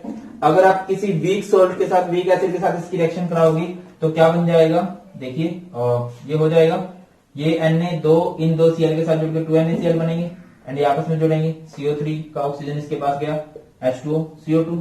ऐसे ही Na2SO3 में जब आप HCl डालोगे तो ये दो Cl इन दो Na के साथ जाएंगे, 2NaCl एंड ये 2H इसके ऑक्सीजन लेंगे, H2O एंड SO2। तो यही सिंपल सी इनकी रिएक्शन होती है। अभी बात करते हैं हम लोग किनकी, ऑक्सो एसिड्स की। ऑक्सो एसिड से रिलेटेड क्वेश्चन भी बहुत ज्यादा बनते हैं, हम ज्यादा ऑक्सो एसिड नहीं पढ़ेंगे, हम बात करते हैं ऑक्सो एसिड ऑफ क्लोरीन की। ठीक है, ज्यादा जरूरी वही है, ऑक्सो एसिड ऑफ क्लोरीन। वैसे तो हैलोजन से भी बन सकती है बात, बट क्लोरीन के ज्यादा फेमस है। जैसे कि मैंने आपको बताया, आपको पता होना चाहिए इक एसिड किसे कहते हैं। अगर आपको पता है क्लोरिक एसिड, क्लोरिक एसिड की बात करें तो इसका फॉर्मूला होता है, ठीक है, क्लोरिक एसिड का फॉर्मूला आपको पता लग गया, वो होता है HClO3 एंड एक होता है पर क्लोरिक एसिड। पर क्लोरिक एसिड क्या होता है, जब आप एक ऑक्सीजन ज्यादा कर दोगे, HClO4। एक होता है क्लोरस एसिड, क्लोरस एसिड क्या होता है, HClO2। एक होता है हाइपोक्लोरस एसिड, हाइपोक्लोरस एसिड। कई बार तो इनके स्ट्रक्चर बनाने आ जाते हैं, इसका फॉर्मूला होता है HClO। स्ट्रक्चर बना दो भाई, HOCl, इसको क्या होगा, HOCl डबल बॉन्ड हो, इसका क्या होगा, HOCl ऐसे डबल बॉन्ड हो, HOCl डबल बॉन्ड हो, डबल बॉन्ड हो, डबल बॉन्ड हो, इस तरह से। बड़ा फेमस क्वेश्चन आता है कि इनकी बताइए ऑक्सीडाइजिंग पावर बताइए। ठीक है, ऑक्सीडाइजिंग पावर बताइए। देखिए जैसे जैसे ऑक्सीडेशन स्टेट बढ़ती है, ऑक्सीडेशन स्टेट अगर बढ़ रही है, याद रखना एसिडिक करैक्टर बढ़ रहा है, एसिडिक करैक्टर बढ़ रहा है। सिंपल शॉर्ट बता रहा हूं आपको, बहुत काम आएगा आपके। एसिडिक करैक्टर बढ़ता है, हमेशा बढ़ता है। एंड इनकी ऑक्सीडाइजिंग पावर, ऑक्सीडाइजिंग पावर वो घटती है। अभी एक बच्चे को क्वेश्चन आया था कि सर ऑक्सीडाइजिंग पावर में एंड ऑक्सीडाइजिंग एजेंट सेम होते हैं, डिफरेंट होते हैं। ऑक्सीडाइजिंग एजेंट क्या होते हैं, जिन पे रिडक्शन होती है, और जो टेंडेंसी है रिडक्शन करवाने की, इलेक्ट्रॉन को गेन करने की, वो होती है पावर। समझ रहे हो मेरी बात, नहीं समझ रहे हो? पावर तो एक टेंडेंसी होगी, हाँ उन पे प्रोसेस हो रही है तो हम उसे बोलते हैं कि हाँ यार ये ऑक्सीडाइजिंग एजेंट है। ऑक्सीडेशन स्टेट जब बढ़ती है, एसिडिक करैक्टर बढ़ता है, ऑक्सीडाइजिंग पावर क्या होती है भाई, घट जाती है। क्लियर है, बात समझ में आ गई। चलिए आगे बढ़ते हैं। अच्छा, एक टॉपिक नहीं किया अभी हमने, anomalous behaviour, anomalous behaviour of fluorine बात कर लेते हैं। एनामोलस बिहेवियर ऑफ फ्लोरीन की तो वही वजह है इसकी, भाई इसका भी साइज क्या रहता है, स्मॉल। एनामोलस समझते हैं ना, अलग, जो पहला होगा वो अलग ही होगा, स्मॉल साइज। अगली बात करें हाई इलेक्ट्रोनेगेटिविटी, सबसे ज्यादा होती है इसकी इलेक्ट्रोनेगेटिविटी। अगली बात करें तो क्या रहता है, हाई आयनाइजेशन एनर्जी, वो भी बहुत हाई है। एंड अगली बात absence of vacant D orbital, vacant D orbital. Clear है। अब किस तरह से ये अलग है वो बात भी कर लेते हैं। HF can form hydrogen bond, ये बना सकता है, और सब नहीं बना सकते। क्लियर। अगली बात करें तो can't show positive oxidation state, ये पॉजिटिव ऑक्सीडेशन स्टेट भी शो नहीं कर सकता। क्यों शो नहीं कर सकता? कुछ इसके पास वैकेंट डी ऑर्बिटल नहीं है, जबकि जो दूसरे हैलोजन है, क्लोरीन हो गया, ब्रोमीन हो गया, आयोडीन हो गया, ये सभी -1 के साथ +1, +3, +5, +7 ऑक्सीडेशन स्टेट शो कर सकते हैं, ये नहीं शो कर सकता। ठीक है। कांट फॉर्म ऑक्सो एसिड, ये भी बात बड़ी फेमस बनती है, कांट फॉर्म ऑक्सो एसिड, या कह लीजिए can form only one oxo acid, ये सिर्फ एक ऑक्सो एसिड बनाता है। क्यों? अभी आप चेक करो, यहाँ पे क्लोरीन की ऑक्सीडेशन स्टेट कितनी है +1, यहाँ पे कितनी है +3, यहाँ पे कितनी है +5, यहाँ पे कितनी है +7। ऑक्सीडेशन स्टेट इतनी सारी वेरिएबल ऑक्सीडेशन स्टेट शो हो रही है। भाई साहब के पास तो ऐसा नहीं है, भाई साहब तो ऐसा नहीं कर सकते, या कर सकते खुद से बताओ? ये तो ऑक्सो एसिड, ये ऑक्सीडेशन स्टेट ही नहीं हो सकती। पॉजिटिव तब होगी ना कोई इससे पावरफुल, इससे पावरफुल कोई है ही नहीं। क्लियर है? एक ऑक्सो एसिड होता है, इसका वो भी होता है HF, और इस केस में ऑक्सीजन की ऑक्सीडेशन स्टेट 0 होती है, H का ही फंडा रहता है। क्लियर है? चलिए अभी नेक्स्ट टॉपिक बहुत ही इंपॉर्टेंट जो बनता है वो बनता है इंटर हैलोजन कंपाउंड। बहुत बहुत ज्यादा इंपॉर्टेंट रहता है इंटर हैलोजन कंपाउंड। शॉर्टकट में निपटाता हूं मैं। और बेटा एक बात बोल दूंगा मैं कि वेस्पर थ्योरी जरूर देख लेना, उसका लिंक भी मैं डिस्क्रिप्शन में डाल दूंगा। वेस्पर थ्योरी का वो जरूर देख लेना आप लोग, क्योंकि स्ट्रक्चर पक्का आएगा इस चैप्टर से। ठीक है, तो मैं क्या कर रहा, inter halogen compound, inter halogen compound नाम से क्लियर हो रहा होगा आपको। इंटर, इंटर मतलब अलग अलग हैलोजन जब आपस में जुड़ते हैं तो उनसे जो कंपाउंड्स बनते हैं, उन कंपाउंड्स को ही हम लोग क्या कहते हैं, इंटर हैलोजन कंपाउंड कहते हैं। इनको हम लोग ऐसे रिप्रेजेंट कर सकते हैं एक्स एक्स डैश से। कैसे रिप्रेजेंट कर सकते हैं? एक्स एक्स डैश से। तो फोकस करना, ये जो एक्स होता है इसे कहते हैं सेंट्रल एटम। क्या कहते हैं इसे? Central atom. अच्छा, और भी फॉर्मूलाज हो सकते हैं इसके, x x dash 3, x x dash 5, x x dash 7। ठीक है, ये सेंट्रल एटम बोलते हैं इसे। तो सेंट्रल एटम के लिए 2-3 कंडीशन होती हैं। पहली बात, साइज लार्ज होना चाहिए, लार्ज साइज होना चाहिए। दूसरा, लेस इलेक्ट्रोनेगेटिव होना चाहिए। जब भी आप दो हैलोजन्स को जोड़ोगे तो उनमें से जिसका साइज बड़ा होगा, जिसकी इलेक्ट्रोनेगेटिविटी कम होगी, वो ही सेंट्रल एटम होगा। सेंट्रल एटम मतलब जो अकेला होता है। आप फोकस कर पा रहे हैं मेरी बात पे? मैं आपको एक एग्जांपल दूं, जैसे IF3, IF5, IF7। क्लियर? तो आप फोकस कीजिए, तो यहां पे I अकेला है, यहां पे भी I अकेला है, यहां पे भी I अकेला है। क्यों है? क्योंकि इसका साइज बड़ा है, इसकी इलेक्ट्रोनेगेटिविटी कम है। ठीक है, और यहाँ पे फ्लोरीन जुड़ा हुआ, कुछ और भी जुड़ सकता था। लाइक आप लोग करना चाहो तो आप ऐसे भी कर सकते हो, Cl Br Cl3 या ClF3। ठीक है, यहां पे अगर इन दोनों में चेक करो तो आप कम इलेक्ट्रोनेगेटिव कौन होगा? ऑब्वियस BrCl3, तभी वो सेंट्रल एटम है। यहां पे कौन है? ClF3। अच्छा, अगर आप चेक करो तो मैंने ClF5 नहीं लिखा, मैंने ClF3 लिखा है, बट यहां पे मैं IF5 लिख रहा हूं, IF7 लिख रहा हूं।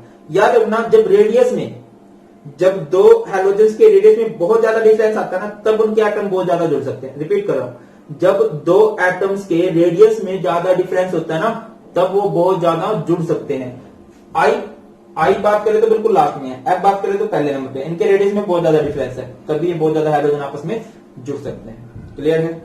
ये काम कहां पे आते हैं? नॉन एक्वस सॉल्वेंट के रूप में। किसके रूप में? नॉन एक्वस सॉल्वेंट के रूप में। दूसरा, as fluorinating agent. Fluorinating agent, fluorinating agent क्या होता है? अगर किसी को फ्लोरीन की जरूरत है उसके साथ ये बहुत आसानी से जुड़ सकते हैं। क्लियर है? एक वर्ड आपको और सुनने को मिलेगा, सूडो हैलोजेंस। Pseudo halogens. अच्छा, एक और जरूरी बात मैं बताता करूं, सूडो हैलोजेंस को बाद में देखेंगे, कि inter halogen compounds x x dash is always more reactive than X2। Halogen से हमेशा ही ज्यादा रिएक्टिव रहते हैं, हमेशा। क्यों ज्यादा रिएक्टिव होते हैं? फोकस कीजिएगा, क्योंकि यहां पे जो दो हैलोजन जुड़े हैं वो सेम है, उनका साइज एक जैसा है, तो वो एक दूसरे को बहुत अच्छे समझ रहे हैं, उनको बॉन्ड को तोड़ना बहुत मुश्किल रहेगा। और यहां पे इनके साइज में डिफरेंस होता है। जब अलग अलग साइज के एटम जुड़ते हैं ना, तो उनके बॉन्ड को क्लीव करना बहुत आसान रहता है, बहुत आसान रहता है। ठीक है, समझो, एक पतला सा बंदा, उसकी पतली सी वाइफ है, जोड़ी सही लगती है कि नहीं चलती है? ठीक है, और एक बहुत मोटा बंदा है, पतली सी वाइफ है, तुम कहोगे यार ये क्या हो रहा है, वो जोड़ी चलती भी नहीं है, फैक्ट है ये भी। तो अगर दोनों एक जैसे हैं तो वो जोड़ी अच्छी चलेगी, और अगर डिफरेंस है तो नहीं चलेगी। यहां पे एक एक्सेप्शन है, वो है F2। बड़ा फेमस क्वेश्चन बनता है कि जब इंटर हैलोजन कंपाउंड्स की ज्यादा रिएक्टिव होते हैं तो F2 से भी ज्यादा रिएक्टिव होते हैं क्या? तो आंसर है नो, F2 फिर भी ज्यादा रिएक्टिव होता है। क्यों? पता ही होगा, क्योंकि इसका बॉन्ड छोटा हो जाता है, रिपेल करते हैं, बहुत ज्यादा रिपेल करते हैं इसके इलेक्ट्रॉन, तो बॉन्ड बड़ा रहता है, तोड़ना आसान रहता है। क्लियर है? F2 ज्यादा रिएक्टिव होते हैं, बाकी हमेशा इंटर हैलोजन कंपाउंड ज्यादा रिएक्टिव होंगे हैलोजन से। Next pseudo halogen. Pseudo halogen क्या होते हैं, नाम से क्लियर है, सूडो जो असली में हैलोजन नहीं है बट उनकी प्रॉपर्टीज हैलोजन जैसी होती हैं। सूडो हैलाइड आयन भी कह सकते हैं, like Cn negative, HCN negative. अच्छा, इनमें नाइट्रोजन जरूर होगा, OCN नेगेटिव, ठीक है। और ये तो हो गए सूडो हैलाइड आयन। अगर मैं बात करूं Cn2, इसे बोलेंगे सूडो हैलोजन। डाइमर जब हो जाता है ना इनका हैलाइड आयन का, सूडो हैलाइड आयन का जब डाइमर कर देते हैं तो वो बन जाता है सूडो हैलोजन। क्लियर है।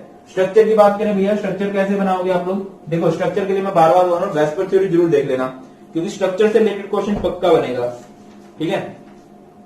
पहला स्ट्रक्चर मैं बनवा के दिखा रहा हूं आपको, ClF3। तो शॉर्टकट क्या रहता है उसके लिए, शॉर्टकट लॉन्ग कट यही है, प्रॉपर वे जो है आपको पता होना चाहिए। सेंट्रल एटम कौन से ग्रुप का है, 17th ग्रुप का है, तो इसके पास कितने इलेक्ट्रॉन होते हैं भैया, 7 इलेक्ट्रॉन होते हैं। एक बात, अब इसके पास 7 इलेक्ट्रॉन में से कितने बॉन्ड है, 3 बॉन्ड है। तीनों ने क्या बनाया, बॉन्ड। 7 में से 3 बॉन्ड बन गए, 4 इलेक्ट्रॉन बचे, तो 2 लोन पेयर है, 4 इलेक्ट्रॉन है, तो पेयर तो वो 2 ही बनेंगे ना। तो 4 इलेक्ट्रॉन यानी 2 लोन पेयर और 3 बॉन्ड पेयर। और वेस्पर थ्योरी के अकॉर्डिंग 3 बॉन्ड पेयर और 2 लोन पेयर का स्ट्रक्चर कैसे बनेगा बताइए, वो बनेगा कुछ ऐसे, Cl और ये F3, इसको बोला जाता है टी शेप। क्लियर है। और बात कर लें कुछ और, जैसे कि आपको दे रखा है बच्चों, थोड़ा मुश्किल कर लेते हैं, जैसे कि आपको दे रखा है ICl4 नेगेटिव, ICl4 नेगेटिव। इसके पास वैलेंस शेल में कितने इलेक्ट्रॉन होते हैं, सेंट्रल एटम के पास 7 होते हैं, बट +1 कर दो 8। सर +1 क्यों किया, क्योंकि ऊपर नेगेटिव चार्ज दे रखा है, जब नेगेटिव चार्ज दे रखा होता तो हम प्लस करते हैं। क्लियर है बात। अभी समझ के चलना कि यहाँ पे बॉन्ड पेयर कितने हैं, 4 बॉन्ड पेयर होंगे, 8 में 4 बॉन्ड पेयर हैं तो 2 लोन पेयर होंगे, 4 बॉन्ड पेयर और 2 लोन पेयर। स्ट्रक्चर कैसे बनेगा भाई, देखिए I, ये Cl Cl Cl Cl और यहाँ पे ऐसे 2 लोन पेयर दिखा दो, इसको बोलते हैं स्क्वायर प्लेनर, और इस पे नेगेटिव चार्ज आ जाएगा। क्लियर है। तो बस इतना ही करना है ग्रुप 17 में, और अब जल्दी से निपटाते हैं ग्रुप। चलिए ग्रुप 18 की बात करें, याद करने का तरीका तो पता ही होगा, हीना, नीना और कटरीना, जीती रहना। It is called helium, neon, argon, krypton, xenon and radon, ठीक है। एटॉमिक नंबर की बात करें तो इसका एटॉमिक नंबर होता है 2, 10, 18, 36, 54 एंड 86। क्लियर।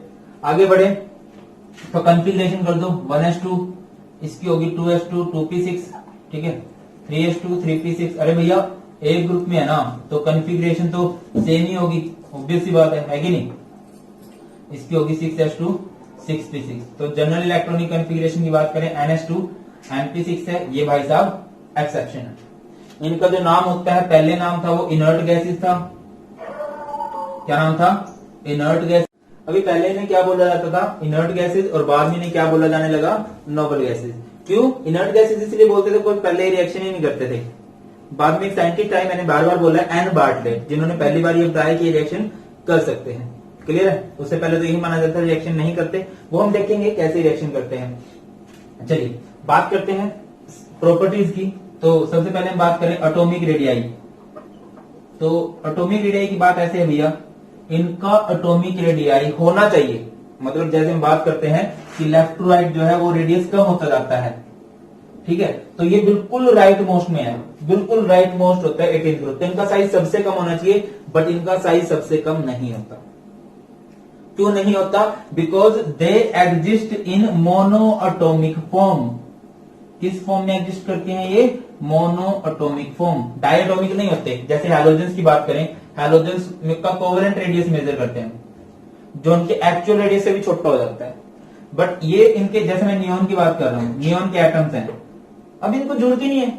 मोनोटॉमिक फॉर्म में क्यों एग्जिस्ट करते हैं, ड्यू टू स्टेबल कॉन्फ़िगरेशन। देखो ना यार, जब भी कोई किसी से जुड़ता है ना, कोई एलिमेंट किसी से जुड़ता है, कुछ ना कुछ मतलब होता है।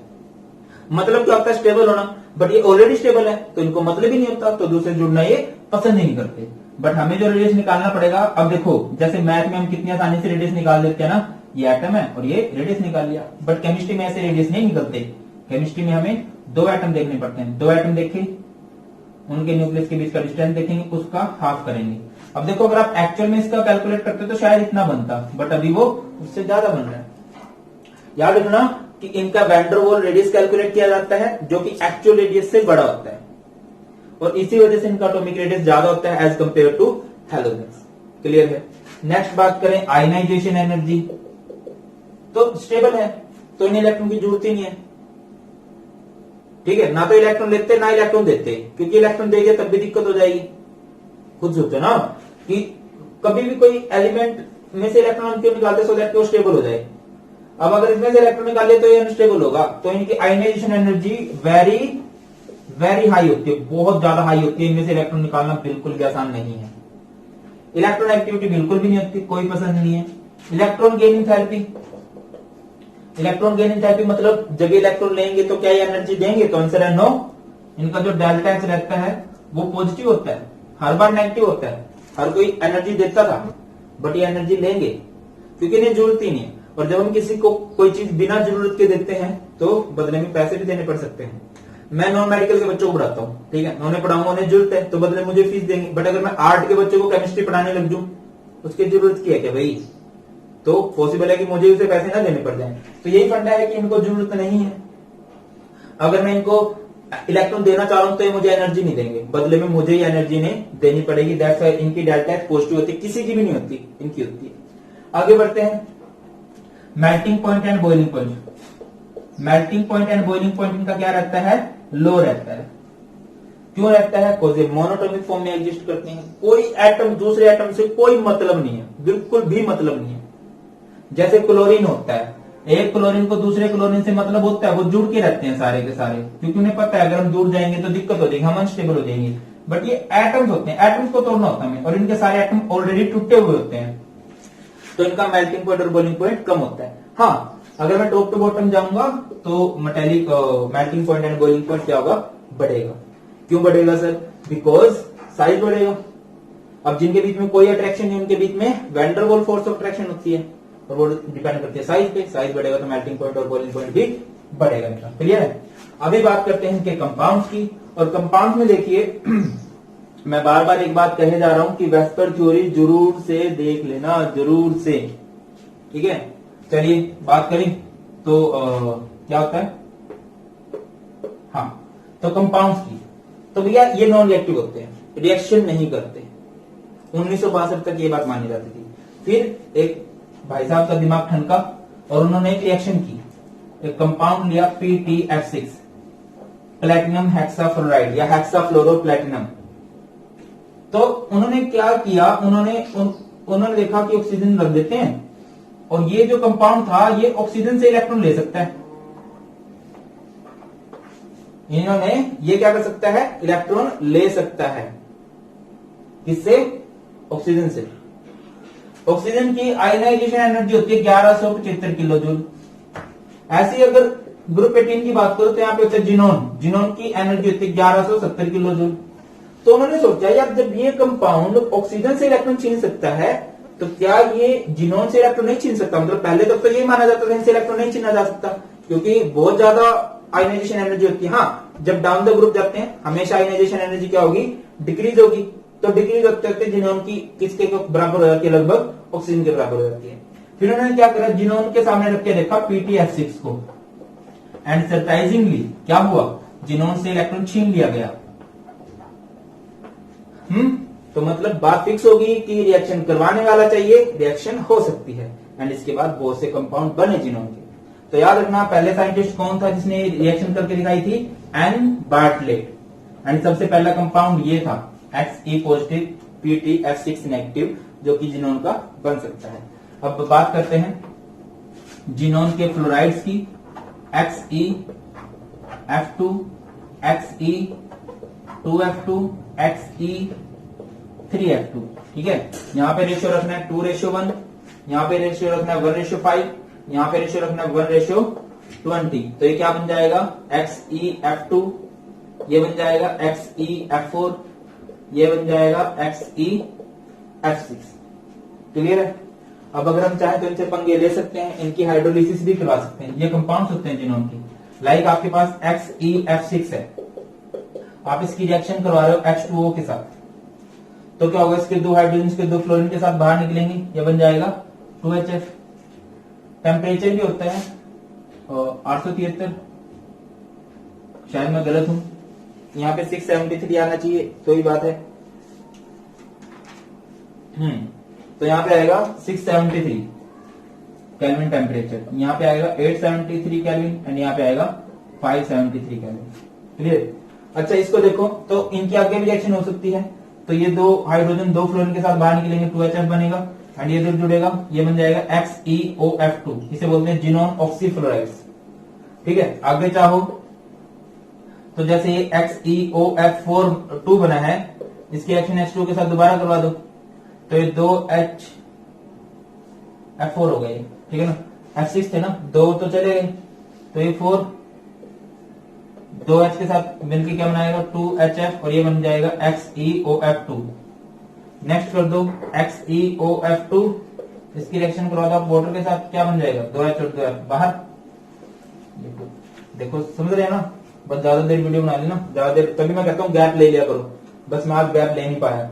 ये 2 हाइड्रोजन 2 फ्लोरीन के साथ बाहर निकल गए, 2HF, ये बन जाएगा XeO, इसके साथ O2, 4H में से 2H बच गए, इसके साथ जोड़ो इसको तो 2HF बनेगा और ये बन जाएगा XeO3। इसे बोलते हैं जिनोन ट्राइऑक्साइड, इसे बोलते हैं जिनोन ऑक्सी टेट्राफ्लोराइड, इसे बोलते हैं जिनोन डाइऑक्सी डाइफ्लोराइड। अगर आप चाहते हो तो आप इस रिएक्शन को ऐसे भी कर सकते थे, XeF6 प्लस 3H2O, तो क्या हो जाएगा 6 हाइड्रोजन 6 फ्लोरीन 6HF एंड ये प्लस में क्या बन जाएगा XeO3। फोकस कीजिए अगली बात पे, आप क्या होगा, तो इस तरह से कंपाउंड बनाए जा सकते हैं। एक बहुत फेमस रिएक्शन आती है कि ये फ्लोराइड आयन एक्सेप्टर्स के साथ रिएक्शन करते हैं, जैसे कि आपके पास है XeF एंड रिएक्शन नहीं दे रखी है, तो सैड, बहुत बुरा लगा भाई, रिएक्शन दी होनी चाहिए थी।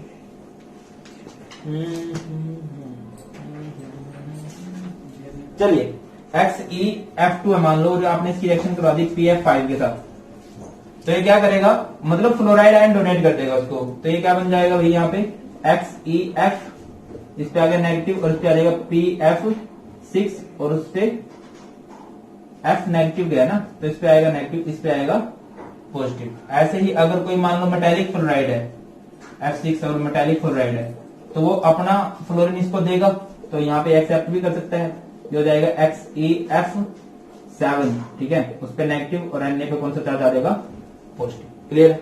मतलब अगर कोई नॉन मेटालिक फ्लोराइड है तो वहां पे फ्लोरीन दे देता है, इस पे पॉजिटिव आ जाएगा, और अगर कोई मेटालिक है तो उससे फ्लोराइड ले लेता है। क्लियर?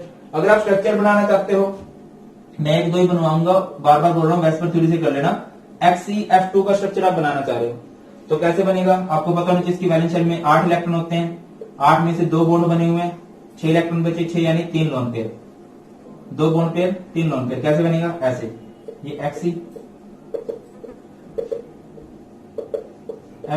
इट इज कॉल्ड, क्या बोलेंगे इसे, लीनियर स्ट्रक्चर है ये।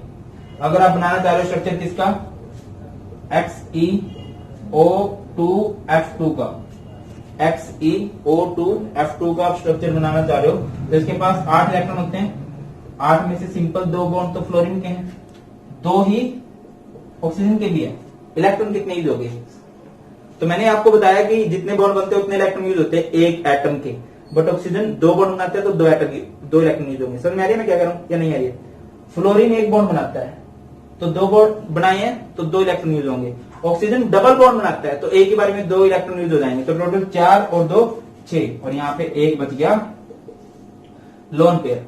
अब चेक करो भाई क्या होगा, 1 लोन पेयर होगा और 4 बॉन्ड पेयर होंगे, तो ऐसे बना सकते हैं Xe, ऐसे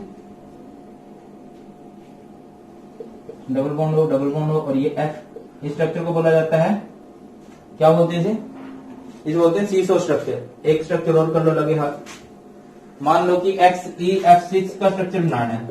Xe के पास वैलेंस शेल में कितने इलेक्ट्रॉन होते हैं 8, बॉन्ड कितने हैं 6, 6 बॉन्ड बन गए ना, फ्लोरीन तो 1 इलेक्ट्रॉन का यूज करेगा, 6 इलेक्ट्रॉन यूज होगा, 2 इलेक्ट्रॉन बचे यानी 1 lone pair, 6 bond pair 1 lone pair. Structure कैसा बनेगा, इंपॉर्टेंट है स्ट्रक्चर, ठीक है। XeF6 बन गया। अब एक लोन पेयर को तो जगह देनी पड़ेगी, इस स्ट्रक्चर को बोला जाता है डिस्टोर्टेड ऑक्टाहेड्रल। तो यही था जी सब कुछ आपका पी ब्लॉक एलिमेंट के वन शॉट में। आई होप कि आपके लिए बहुत फायदेमंद रहेगा, ये अच्छे से कर लेना बेटा। इसके बाद एनसीईआरटी के क्वेश्चन देख लेना, और आपको अगर इस पूरे टॉपिक के पूरे, अभी देखो आप इस वीडियो को एंड तक देखने आए हो तो मेरा भी बनता है कि कुछ गिफ्ट दूं आपको। तो मेरा गिफ्ट आपको ये है कि इस चैप्टर के हैंड रिटन नोट्स बिल्कुल बढ़िया वाले दिखाऊं, एक बार देख लो, फैन हो जाओगे, ऐसे वाले दिखाई दे रहे हैं। आई होप आपको देखना, ये सारे के सारे नोट्स पीडीएफ फॉर्म में आपको मिल जाएंगे डिस्क्रिप्शन में। बस एक रिक्वेस्ट करूंगा कि अगर अब तक चैनल सब्सक्राइब नहीं किया, सब्सक्राइब जरूर कर लेना, अपने फ्रेंड्स तक भी वीडियो भेजना, 5-5 फ्रेंड्स तक जरूर भेजना, सो दैट कि मुझे भी मोटिवेशन मिले कि बच्चों को वीडियो पसंद आ रही है और मैं और ज्यादा मेहनत करूं आप सभी के लिए। ऑल दी बेस्ट बेटा, निपटाओ इस चैप्टर को।